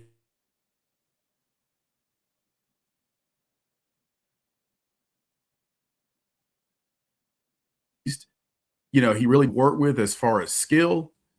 His mother played a vital role into pushing him to doing something and being somebody. So kudos to her as far as pushing George Foreman to do more than what he was doing at the time, and to be more than what he was going to wind up being, because he was on the road to jail, in prison. He was not headed in a really good place. So, I think we talked about how he represented our country in the Olympics and walked around with an American flag at a tumultuous time in our country where there were riots and racial animosity. The Vietnam War had a lot of stuff going on. So for him to do that and show that he was proud to represent his country in the Olympics, back when the Olympics were a really big deal, he deserved a lot of credit for that. But he was still dealing with, some of the bitterness and the anger and the things that fueled his first run towards the heavyweight championship. And he just, obliterated guys. He was knocking guys out in the first, second, third round. He steamrolled Joe Frazier in 1973, who was the champion at that time. I think a lot of people forget that when Frazier fought Ali the first time, Frazier was the champion and won that fight. And he kept the belt and the title for another couple years. Frazier was the favorite in the fight against George Foreman. If you saw them that's crazy, stare down and face off in the middle of the ring before the fight started, you're probably thinking, how in the world is Joe Frazier? Right.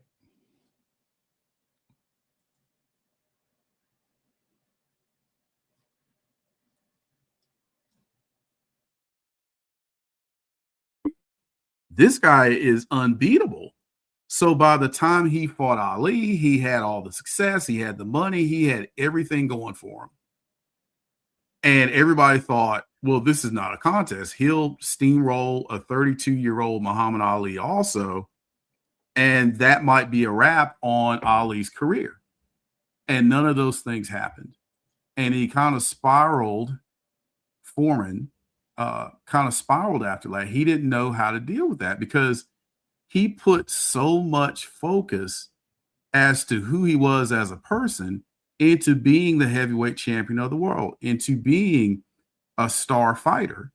There was a lot of internal emptiness in George Foreman's life at that time. It's like, well, he had everything. Well, he had everything from a material perspective, but he did not have Christ in his life. He did not have true meaning as far as what his life should have been truly all about. He was very empty when he seemingly had it all. So by the time he retired from boxing, he lost to a somewhat lightly regarded Jimmy Young. He had fought a bunch of contenders, but kind of fell short as far as breaking through and beating a top guy, but he beat George Foreman.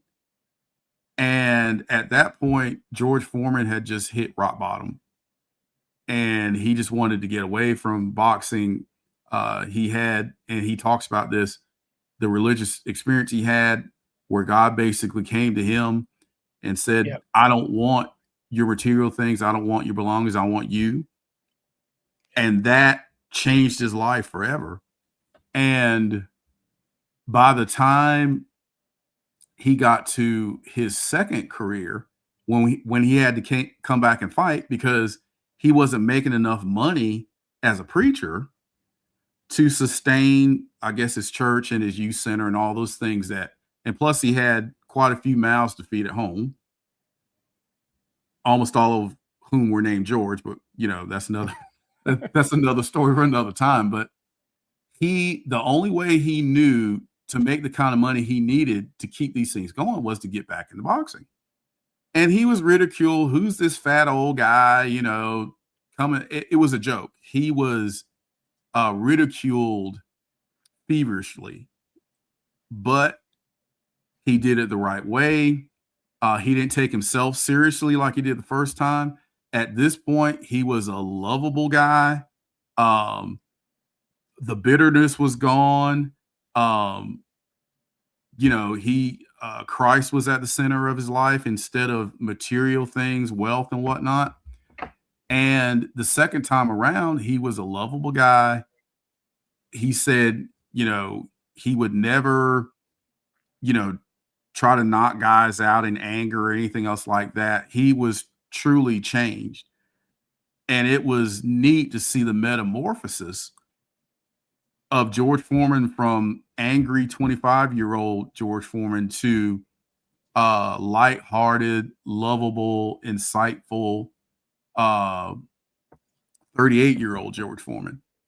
And, he had obstacles, his age.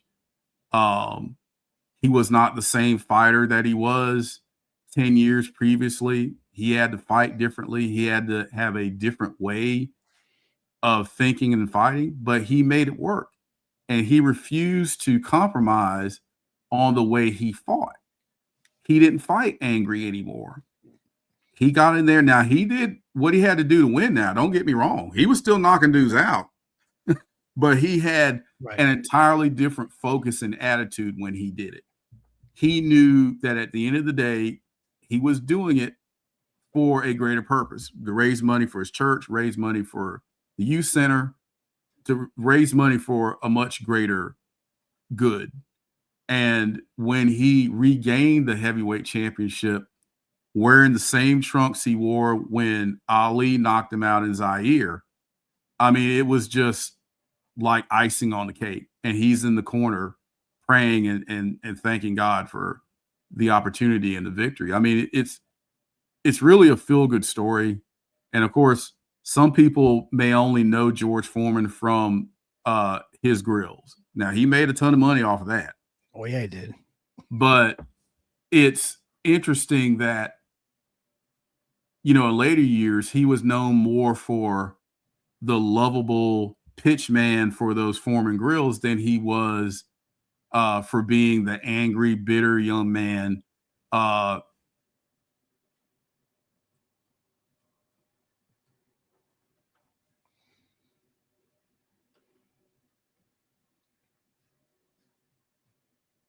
God can truly change you when you submit and repent and give your life to Christ. He can truly change your life. He certainly changed George Foreman's life around, and he wasn't shy about talking about it. And again, he was such an inspiration. And he even said he had, I think you remember the commercials showing, the second career George Foreman, when he was out training, he was in the sweats and he's running and he's eating a cheeseburger and he's doing this and doing that. Funny commercials. But he basically said, I want to prove that once you turn 40, it's not a death sentence. When you reach 40, you can still achieve things, not just in life in general, because outside of sports, 40 is not old, but 40 is old when you're talking about athletics. So he wanted to prove to people that, were kind of doubting about whether or not they still got it. Can they still do it at this age? He wanted to prove to everybody that had those inner doubts that, yes, you can still do it. And I'm living proof, no matter what people tell you, you can achieve this, if you work hard enough and believe and all of those things. So when he passed away, I thought about many more things than just George Foreman, the boxer. I thought a lot about George Foreman, the man. And I think that's a lot more impressive than anything he may have done in the world of boxing. And I think, again, he's a very good example of what God can do in your life, how he can change your life, and the type of testimony and inspiration it could be to other people, and especially kids that might be in the same situation he was in when he was a kid. It's like, well, yeah, you can go from, being a kid and committing petty crimes and being angry and bitter and miserable. You can go from that to this. It's possible. And I think that sums up George Foreman to me very well, just showing everybody what is possible. Even when you've got a whole bunch of people doubting you, showing them and proving them wrong. With Christ, anything's possible. And he proved that. And it was just such a feel-good story when he won the title again. But it wasn't just about him winning the title again. It was about how his life had changed for the better and how Christ was the focus of his life the second go around, instead of material things and money and all the other things that are just that has nothing to do with a spiritual focus. So yeah, I was glad we could do an episode on George Foreman, because I wanted to dig a little deeper beyond him as just a boxer. I wanted to go a little bit beyond that to show that he had a lot more depth to him than just that. And that will air probably next week. That's all queued up, ready to go. I think you said that really, really eloquently, and I don't have anything more to add to that. So thank you for that. Thank you. Another question we have here on the screen, roughly a year ago, this is one of our first ones for this year. We're talking about Willie Mays. We did a show on him. This question is from Kevin Clark 1222. Said the most all-around complete player in the history of Major League Baseball, offense and defense. Only DiMaggio might come close. That's an open-ended question. I don't even know if that's even. I never didn't know DiMaggio, but from everything I read about Willie Mays, I've never seen him play. He was just off the charts amazing. And so, any thoughts on Willie Mays? We lost him as well recently. Yes, and I think that was one of the motivating factors behind doing that particular episode. So I'm not sure if this is just a question or you just a comment. Yep. Yeah, but I'll take a stab at it. So I still feel like Willie Mays was the greatest all-around player of all time. We read his stats. We talked about his impact on the game. I'm trying to think of a modern day player that might come kind of close, but Willie Mays had all the tools. It wasn't just hitting home runs. I mean, he could hit for average. He could hit for power. He could situationally hit. He was a great defensive player. Had a pretty decent arm. I mean, it seemed like there wasn't anything Willie Mays could not do. And a lot of people not only feel like he was the best all-around complete player in Major League history, that he's the greatest player, period, in Major League history. And if you want to make that argument, I can't argue with that. I know some people may say Babe Ruth. Some people may say Hank Aaron. Some people may say, I'm trying to think of another one. I'm trying to think in more terms of closer to today's player. I don't know how many people would think Barry Bonds is the greatest baseball player of all time. I disagree. But if you want to make that argument, fine. Mickey Mantle, you might throw him in there. But for me, Willie Mays is the greatest all-around player in the history of Major League Baseball. And if you look at the numbers don't lie. I mean, I think the numbers back me up. So that's my take on that. But yeah. I wish I had seen him play. I mean, it's almost like, I'm not gonna talk about this, but just another great player or sports figure would be Sugar Ray Robinson. Mm-hmm. Where he had all the basic elements of that sport covered in one person. Whereas one person could hit for power, one person could be elusive, one person could move, whatever. He had all that, and I think Willie Mays seems like he was the same kind of guy. Oh yeah. And so then we talked. Well, then this one's one on Rocky, and this is a pretty long comment, so I'm going to just read it. This one is from Joe Biggs 4387.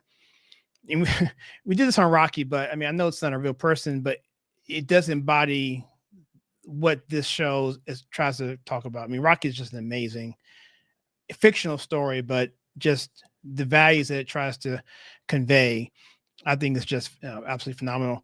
He goes on to say that Rocky was a collector for the mob on the side. He hated doing it. And by the way, if you haven't seen the movie, it's spoilers. I gotta say, I know the movie is 40 years old, but whatever. Yeah, shut your eyes. Yeah. Yeah.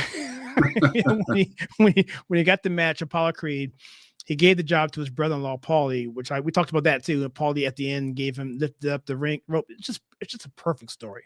Mm. It is a classic movie, in my opinion. The fact that he loses the fight at the end is something, spoiler, that is often overlooked. If you ask many people, most will say that he won the fight. Mm-hmm. Good exchange and entertaining. Also a very good look into the movie. Thank you. So I just love this film. If it wasn't Christmas time, I'd watch it tonight. I got other movies to watch, but anything to add to that? I'm not trying to force you to talk, but I can say what I feel, but if you have anything that you want to spot on.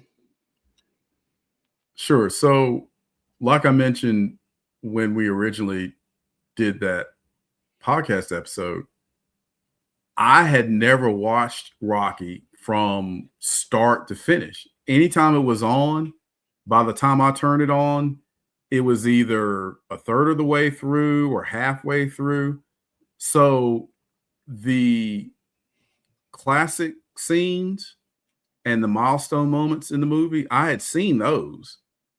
But from the very beginning, which is really important to learn about where Rocky came from and where he was coming from, as a man, as later on a love interest, you know, he was a little bit more.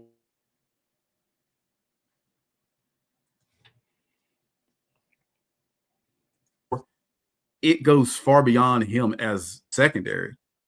His life as a boxer kind of wrapped everything else up in a bow, as far as here's this guy, people think he's a loser, he's an underdog, nobody has a lot of confidence or, you know, faith in him, but look at how he goes about overcoming those odds and the people that he impacts along the way, who are also quite flawed in their own way. And it was just so interesting to see how his character developed throughout the movie. Right. How Adrian's character developed throughout the movie, how Paulie's character developed throughout the movie, and even maybe to a lesser degree, Apollo Creed. So it was, a lot of people think this movie was about boxing. That was just a small part of it. Boxing was kind of a backdrop. Right. I think we mentioned That's a great point. that the actual fight sequences only lasted like 9 minutes total or something like that. Right. Which re-emphasizes the view that the movie was not really about boxing at all. It was a love story. It was a human interest story. It was an underdog story. And it was told very well. And it won an Oscar. And I think and deservedly so. Best Picture. Yeah. Yeah. So I recommend Rocky to anybody. You don't have to be a sports fan. It's a great movie and it holds up well. You don't have to worry about a lot of bad language. I mean, there was hardly any cursing in it. It was like what, PG, wasn't it? It was PG, correct. Yeah. So it's violence something is a little bit over the top, but yeah, you know, by today's standards, it's nothing. Yeah. So, you know, you might get a little squeamish during the fight scenes when, you know, Rocky's getting beat up and all that stuff. But yeah, eventually you get down to the fight. But overall, you know, the language was pretty tame compared to today's standards, especially. But just to see Rocky and the kind of heart he had and how he cared about people in general, and how, you know, he was kind of put down for it, as far as, you know, yeah, he's just a loser, you know, what does he know? And he's not going to amount to anything. He had been hearing that probably all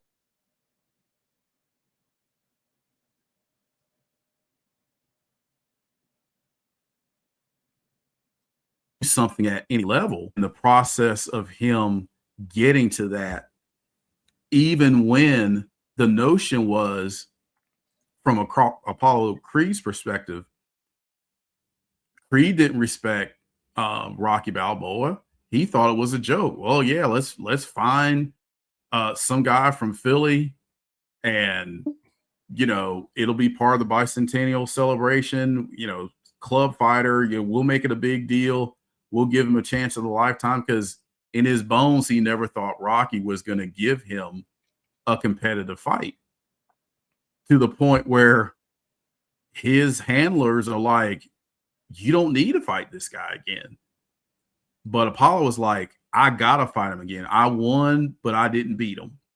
And that showed what type of mettle and integrity Apollo Creed had as a champion. So yeah, Rocky, fantastic movie. I would recommend it to anybody, not just boxing fans. That's just a part of it, but just fans of good stories in general. So yeah, I was glad we did that one as well, because it forced me to watch the movie. Right. Not that I was against watching it. I'm glad I watched it from start to finish because I got an even different and unique perspective about the movie than I had prior to us doing that episode. But yeah, excellent movie. I recommend it to anybody. Okay, cool. Thanks. I have four more comments, but the first three are going to be easy. I was just read them because I want to read them because they responded. And then the last one has more of an input, so we'll leave that for the end, so that'll be the last question. And then if we want to do anything from there, we're fine. But these first three are just people just happy, I guess, of what we're doing. Cool. This particular one was 4 weeks ago. Says I was thinking, and this is from, gosh. I want to say this because this could be on the podcast. I want to say it on the air. Dicer Ross. I don't know how you pronounce it. That's a long name. Yeah. Dicer Rotis Mambient 4894 said, I was just thinking about this channel. I'm glad that I found it again. And let me see. And this one here is Man and a Half says I think we had an issue with the facts. I was being fact checked here. This is from the NIL. Said that there are no more Pac-12 conference, and so there are 4 Power 4 conferences now. And I replied back by saying, "Yeah, I showed my age because that's what I remember it to be." Mm-hmm. And then the last one here, this requires a little bit of input, I guess. This is from just maybe from the Rocky one, I imagine. This is from Troy and Zully. 4 weeks ago. No, this is from the boxing. It's basically being ruined by exhibition. Someone said that back in the day, Holyfield Bo was the real deal. And before we get into the Holyfield Bo, I'm just saying something real quickly. I got a story about Holyfield. So I got a story about Bo. And I kick myself every time I tell this story. So I'm downstairs. I grew up in Maryland. And Fort Washington, Maryland. And so I was downstairs in my basement. My mother was calling me. And I was like, what are I was doing something. I'll be right there. So when I finally went upstairs, she said, "You missed it." What do you mean? He said, "The heavyweight champion was here at the house." And because he was driving by, he liked my parents' house, wanted to see it, came inside, looked around, because he bought a house literally down the street from us. And just you probably seen it. I mean, it's God, was very eccentric. But I missed the opportunity of meeting the heavyweight champion who was in my house at the time I was there. Didn't get a chance to see it, but those 2 fights, one or 2 fights he had with Holyfield, were incredible. So this person here says that fight, Holyfield Bo, was the real deal. And I guess he was contrasting that heavyweight fight against what we're seeing now with like the Tyson and Jake Paul and the 9.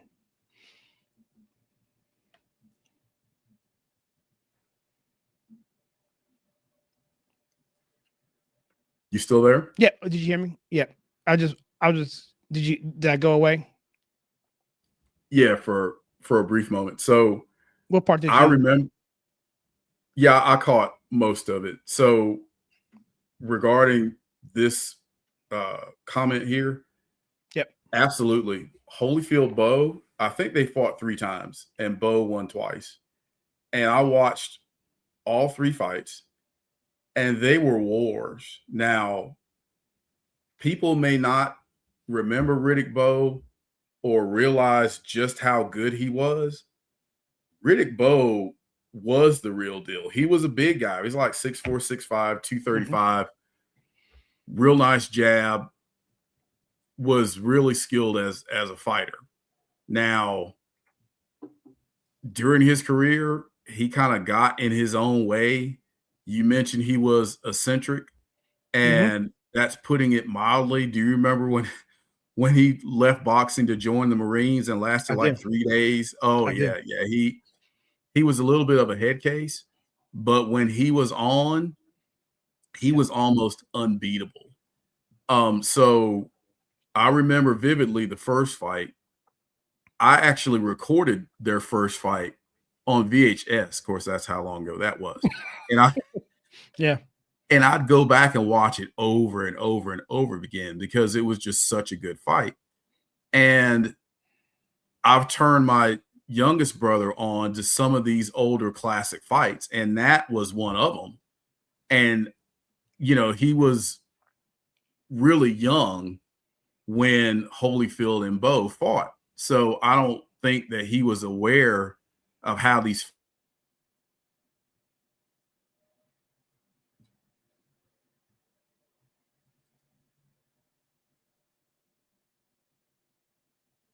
like my youngest brother can learn about some of these athletes and some of these games and some of these fights that they weren't previously aware of. So we watched one or two of their fights together, and he was amazed at how competitive the fights were. Now, the second fight, my other brother and I went to, I think it was the old Coliseum in Winston-Salem, and watched that fight on closed circuit. And that was the infamous Fan Man fight. You remember that? My dad was actually at that fight. He was at that fight. Oh, seriously? He was at the fight. Sure was. Oh, wow. When the guy That's came amazing. in and came on the ring and dropped in. Yeah. Yep. Yeah, he was at that fight. Not ever seen anything Caesar's like Palace, I believe it was. Wherever it was. I'm not sure where it was. Yeah, I think it was. It was outside, obviously. Yep. And we couldn't believe it. We weren't sure what was going on or what we were watching. So, you know, this fool comes in with a parachute and a fan on his back, right?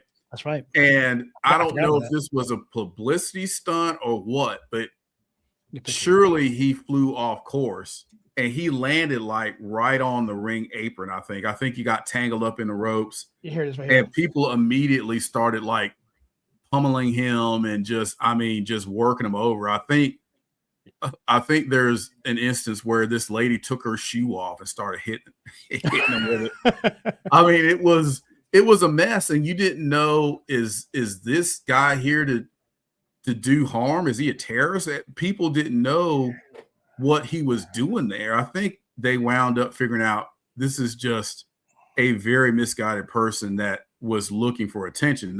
That's the wrong way to get it, if that's what his motives were. And the fight had to be paused for like, I don't know, 30 minutes or something like that. The guys were just sitting in the corner. And you know how it is as an athlete, when you get warmed up and you're competing and you're in the flow of the contest, and then all of a sudden you got to stop and you got to sit and wait around. Like I said, they were outside, so they had lost that sweat and they got cold. And after a while, they had to start up again. Some people feel like, if I remember correctly, Holyfield was winning the early rounds. And I think Bo started coming back some, and then this happened. So whoever was gaining the momentum at the time this happened, the momentum kind of got interrupted a little bit. And then the advantage went back to the other fighter. But Holyfield won that fight. It was one of the most bizarre things I had ever seen in sports. And then the third one, Bo won. But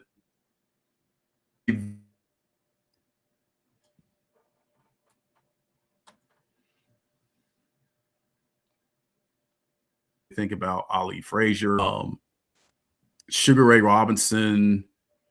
He fought, who did he fight? Like 6 or 7 times. Basilio, one of those guys that was one of his Jake LaMotta. Yeah, they fought like how many times? 5 or 6? They fought a bunch of times. Yeah, and LaMotta beat him one time, I think. Yeah. So, and I'm trying to think of one more. I think what about Tyson Fury? Yeah, Tyson Fury, and that was a good one. That more recently. And I think Pacquiao fought Marquez. I think he may have fought him 3 times. But as far as trilogies go, this was a very underrated one, but it was excellent. Both guys were fairly evenly matched. Bo was bigger and longer, which a lot of Holyfield's opponents were. But Holyfield figured out a way to get inside and be able to land shots. And some of the shots those guys were landing were just incredible. it was amazing that there weren't more knockdowns as a result. But yeah, I would encourage anybody that's a fan of boxing that if you're not aware of this particular rivalry, check it out. You will not be disappointed. Yeah, the Wilder Fury. I was thinking about. Yeah. That was a good one. All right, cool. So that's all the questions I already had. So before we wrap this thing up for this podcast and really for this year, is there anything that you want to reflect on? And if not, what are you looking for next year? So thank you for that. This has been a really good year, I feel like, for the podcast overall, but being able to delve into different topics that people may not immediately think about as far as topics of discussions, either that or looking at these things from a totally different perspective. If people haven't figured out already, we put a lot of thought into this, not just the numbers and the facts, but how did this particular sport or topic, how did we get here from where it used to be, which is the main focus and basis for our show. But look at the intangibles along the way. And I know for me, when we talk about these particular topics, you'll usually bring up something that's like, well, wow, that's pretty cool. I never thought of that before. And I hope we can bring that to the folks that listen to us or watch us. It's also been pretty neat, the support that we've gotten. My mother really enjoys the podcast. She wanted me to make sure I told you what a great job you do. Oh, and, my siblings enjoy it when I send them links to the podcast, and they enjoy listening and watching, and different folks along the way that have supported us and really given us a lot of encouragement as to what we're doing. And, to me, as we look forward to next year, I look forward to not only talking about sports topics that not just what everybody else is talking about, the proverbial, water cooler discussions, but, I think we also have a great opportunity here to delve a little deeper into some of these topics. Like, we talked about the participation trophy mentality, just the acceptance of mediocrity across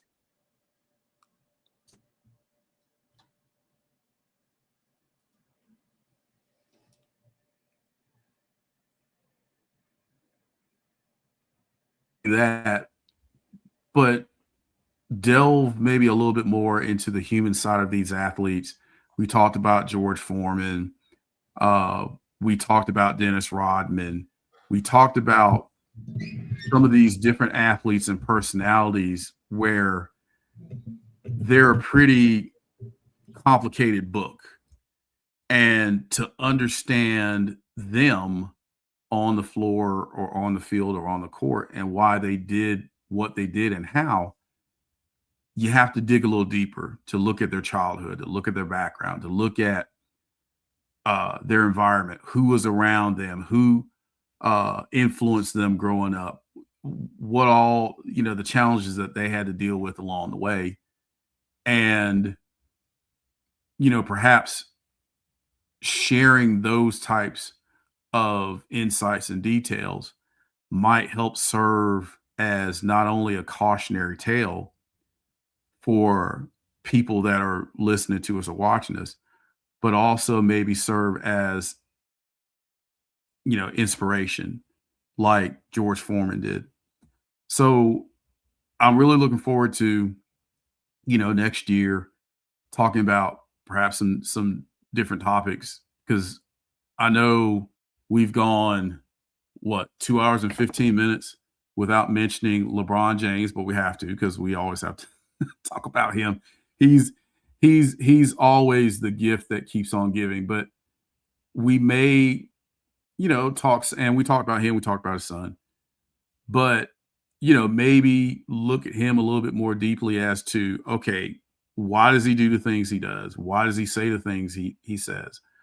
As he's reaching the end of his career, what is his mindset? Why is he still playing? Does he truly love the game? Is he all about his legacy? Are there other factors regarding that? Is he just that stubborn? Is his ego that big? It may be a combination of all of those things. And I think it might be interesting to do a deeper dive as to the why and the motivations behind LeBron. Because again, we're going to get some views on that one. Anytime we talk about him, I think it goes over fairly well. But yeah, overall, just, the opportunities to not only just talk about, your core topics when it comes to sports, but maybe dig a little deeper into the human side of it.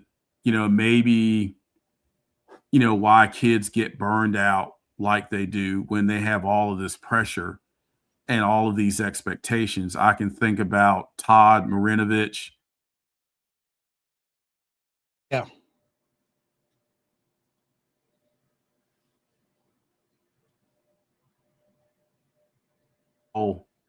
Demanding and basically trying to make this kid into this perfect quarterback, kind of like a robot type of deal. And I think they talked about how he never had French fries. He never did a lot of the things that kids his age did because his father was insistent on him to train and practice and do all these things, when a lot of his childhood, when you should be enjoying being a kid, was kind of left by the wayside, and how he just burned out and flamed out. Wow, sad. Like him and Jennifer Capriati and some of these other high profile athletes that were very successful early and just kind of flamed out. Freddie Adu, he's another one that comes to mind. Yeah. So yeah, maybe we'll delve into something like that, because it's interesting.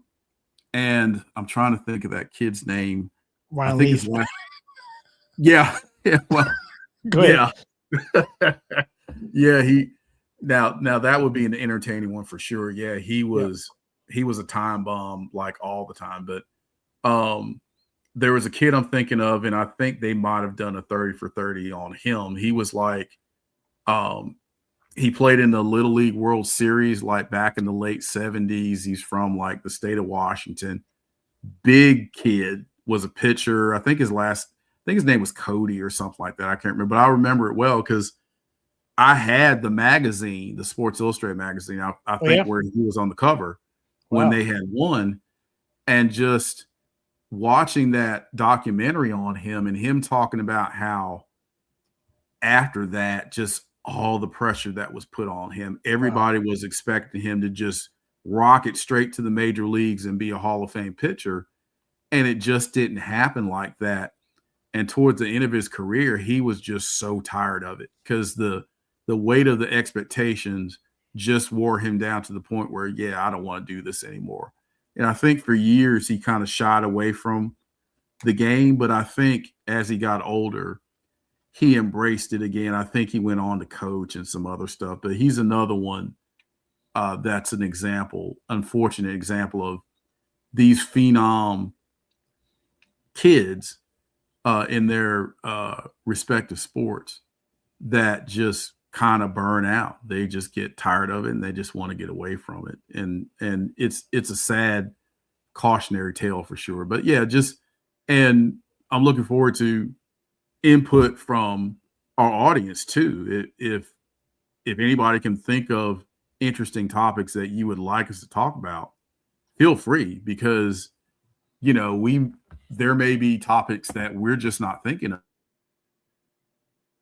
For sure. Yeah.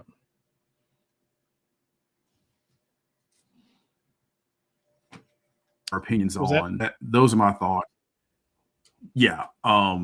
Just maybe have some more ideas and input from our audience as far as what they would like us to talk about. But mainly, I'm grateful and thankful for the opportunity we have to talk about sports and topics that we love to discuss and be able to dive a little deeper into them like we do, and looking forward to an even bigger and better year next year. And thank you so much to everybody that supports us. We really do appreciate it, and looking forward to reaching even more people in the months and years to come. So thank you again for the opportunity. It's been a lot of fun. It's been a blast, and looking forward to more of it.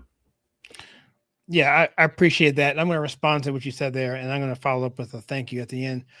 But just at the top, we had some issues with this. Well, the creation of this podcast was really, I need an outlet to talk about sports because I was really disenfranchised by all the different things I was no longer supporting. I was no longer supporting the NBA. I was no longer supporting my favorite NFL team, which is the Washington Redskins. And just for various reasons, the whole COVID thing, the whole thing about just all the DEI stuff was very, very hard time from 2020 to 2024, essentially. And I said, I need an outlet. And Greg and I were talking on our messaging app, and we just had these long conversations. And sometimes those conversations would go into audio, and we would give us an audio of what we're thinking, whatever. And that's how the growth of the start of the channel happened. So I'll get back to that in a second. I'll wrap that up on that note. But I was thinking about when you said dreams that almost happened with various people like Capriati, who a tennis player, and a few others. I mentioned Ryan Leaf and whatnot. And there's way more of those than there are people like LeBron or Jordan. We know that. So, and I was thinking about a movie called Hoop Dreams, which came out in the 80s, I believe, or I think it was the 80s. It's a documentary where the filmmaker followed these kids for about, 8, 9 years. And you see this as kids, and you see them all the way up through high school. I won't spoil it, but he follows two main guys. And one guy's name is AG, if the kid's name, different people from different walks of life. And I'll leave it there because I don't want to spoil it, but it's the realness on how hard it is to be a professional athlete, no matter how talented you are. It has less to do about talent as it has to do about some other factors. Each of those players were different in various ways. We changed from a podcasting platform, which was called, I think it was podcaster.ai. We went over to podcaster.spotify. So now we're on Spotify, and we're getting way more interaction there, and it's way better platform. So we're on Spotify, and right there you see podcast.theconservative.com. As of the taping of this live, it's not quite working yet, but it will be working by the time most people hear this on recording. Just that particular page isn't up, but we are on Spotify. So if you put Spotify and the Old Glory Games podcast, it will just come up because we've been all over the place now, and we're also on iTunes and all that stuff too. All the major podcasting syndicators, we're out there for that. Fact check myself. I mentioned about that safety from Miami. It was actually last year, so that didn't make any sense. It makes sense now. It was basically after last year when they didn't make the playoffs. He left, and he went to Colorado State or Oklahoma State, somewhere there. He's probably not very happy about that because they got kicked off the team this year. So sometimes when you transfer, it has less to do about the team you're coming from than it has to do with you as a person. I find that out to be a lot. So he's no longer on the team. So just to fact check myself. Let me see. Yeah, LeBron. Oh my gosh. Yeah, he's always going to be someone that we want to talk about. But it looks like Bronny's doing fairly okay. I mean, but we'll see. Not sure if I won't go there.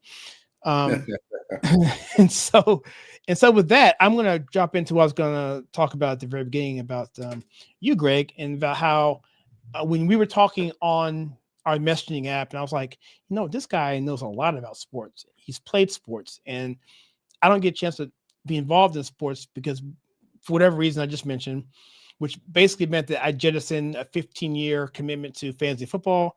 No longer did that.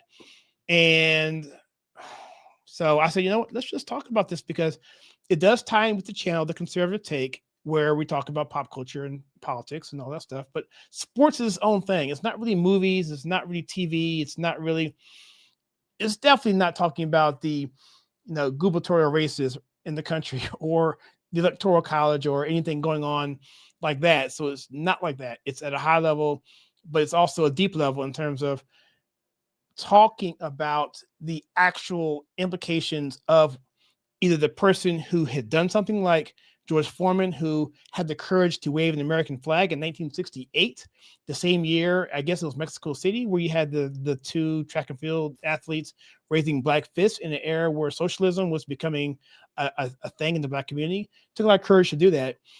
Or like him, or someone like Willie Mays, his work ethic and all that stuff, or just a Tiger Woods, which was the first one we did for this year, and what he meant to the sport and all of those things. Or it could just be someone like LeBron James and him being an idiot. So it varies all over the place there. And I think it gives us a lot of material to talk about, and to tie it into the ultimate vision of the channel is to say, that sports, again, is something that is merit-based. It shouldn't be something that you're given. It should be hard to be at the highest level at your sport. Like you said early on, Greg, you said if it was sports, you wanted to watch it. I'm the same way. My roommate in college who ran track at NC State told me, he said this, I never forget, we're watching the Olympics. He said, I like watching the Olympics. Why? Because no matter what you see, you're seeing people at their best and at their worst. When they have their pressure's on, you find out what's really in that person. And for me, I like watching really when the Olympics comes out for various reasons. One, because I get to see sports that I never get to see, like squash or like curling or anything like that. Cricket, which I don't think cricket is enough of a sport, but anyway. And then when you see the gold medal ceremony, it could be basket weaving, right? It could be basket weaving, and we don't care about the sport because we're cynical.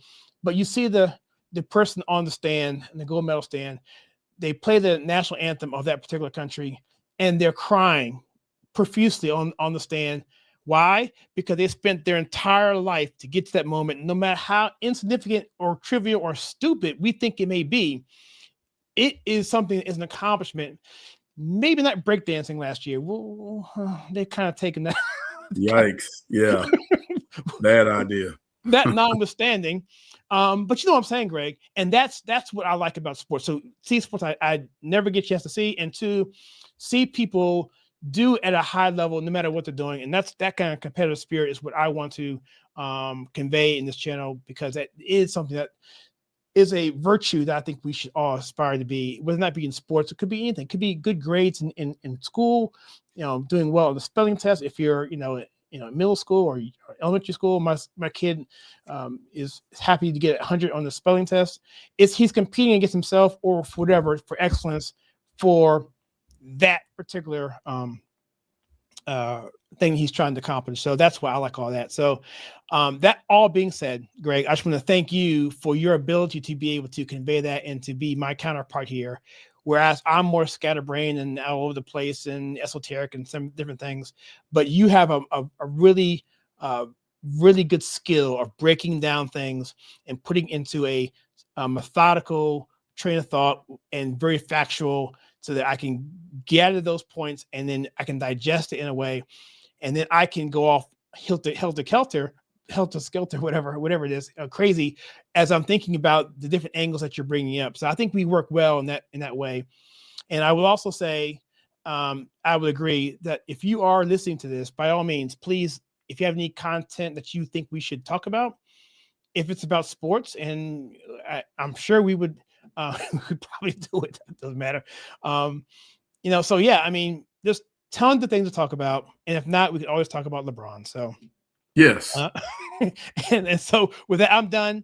And I'm glad your family, by the way, enjoys it. If you guys enjoy it as well, please comment. We will talk about those comments, or either in an article, or we will, if there's a lot of them, or we will definitely do it in a response reaction video like this sometime in the future. So with that, guys, I want to thank you, everybody. And I kick it over to Greg lastly, as I wrap this up here. But for me personally, thank everyone for being a part of this and hanging out with us for 2.5 hours. And God bless you all. And I hope you have a wonderful Christmas and a happy new year, and blessings to all your families. And we look forward to this. I am honored to be here in front of you. And Greg, I'll let you end it out for us. Yes. So thank you for that, Kyle. It's been a pleasure. Like I said, it's been so enjoyable and fun, and looking forward to keeping this going. But yes, to everyone that has supported us and are listening and checking us out, hope you have a very Merry Christmas and a happy and healthy New Year. God bless you all. And we look forward to doing this some more again next year. So take care, and thank you so much. We really do appreciate it. Bye-bye, everybody. God bless.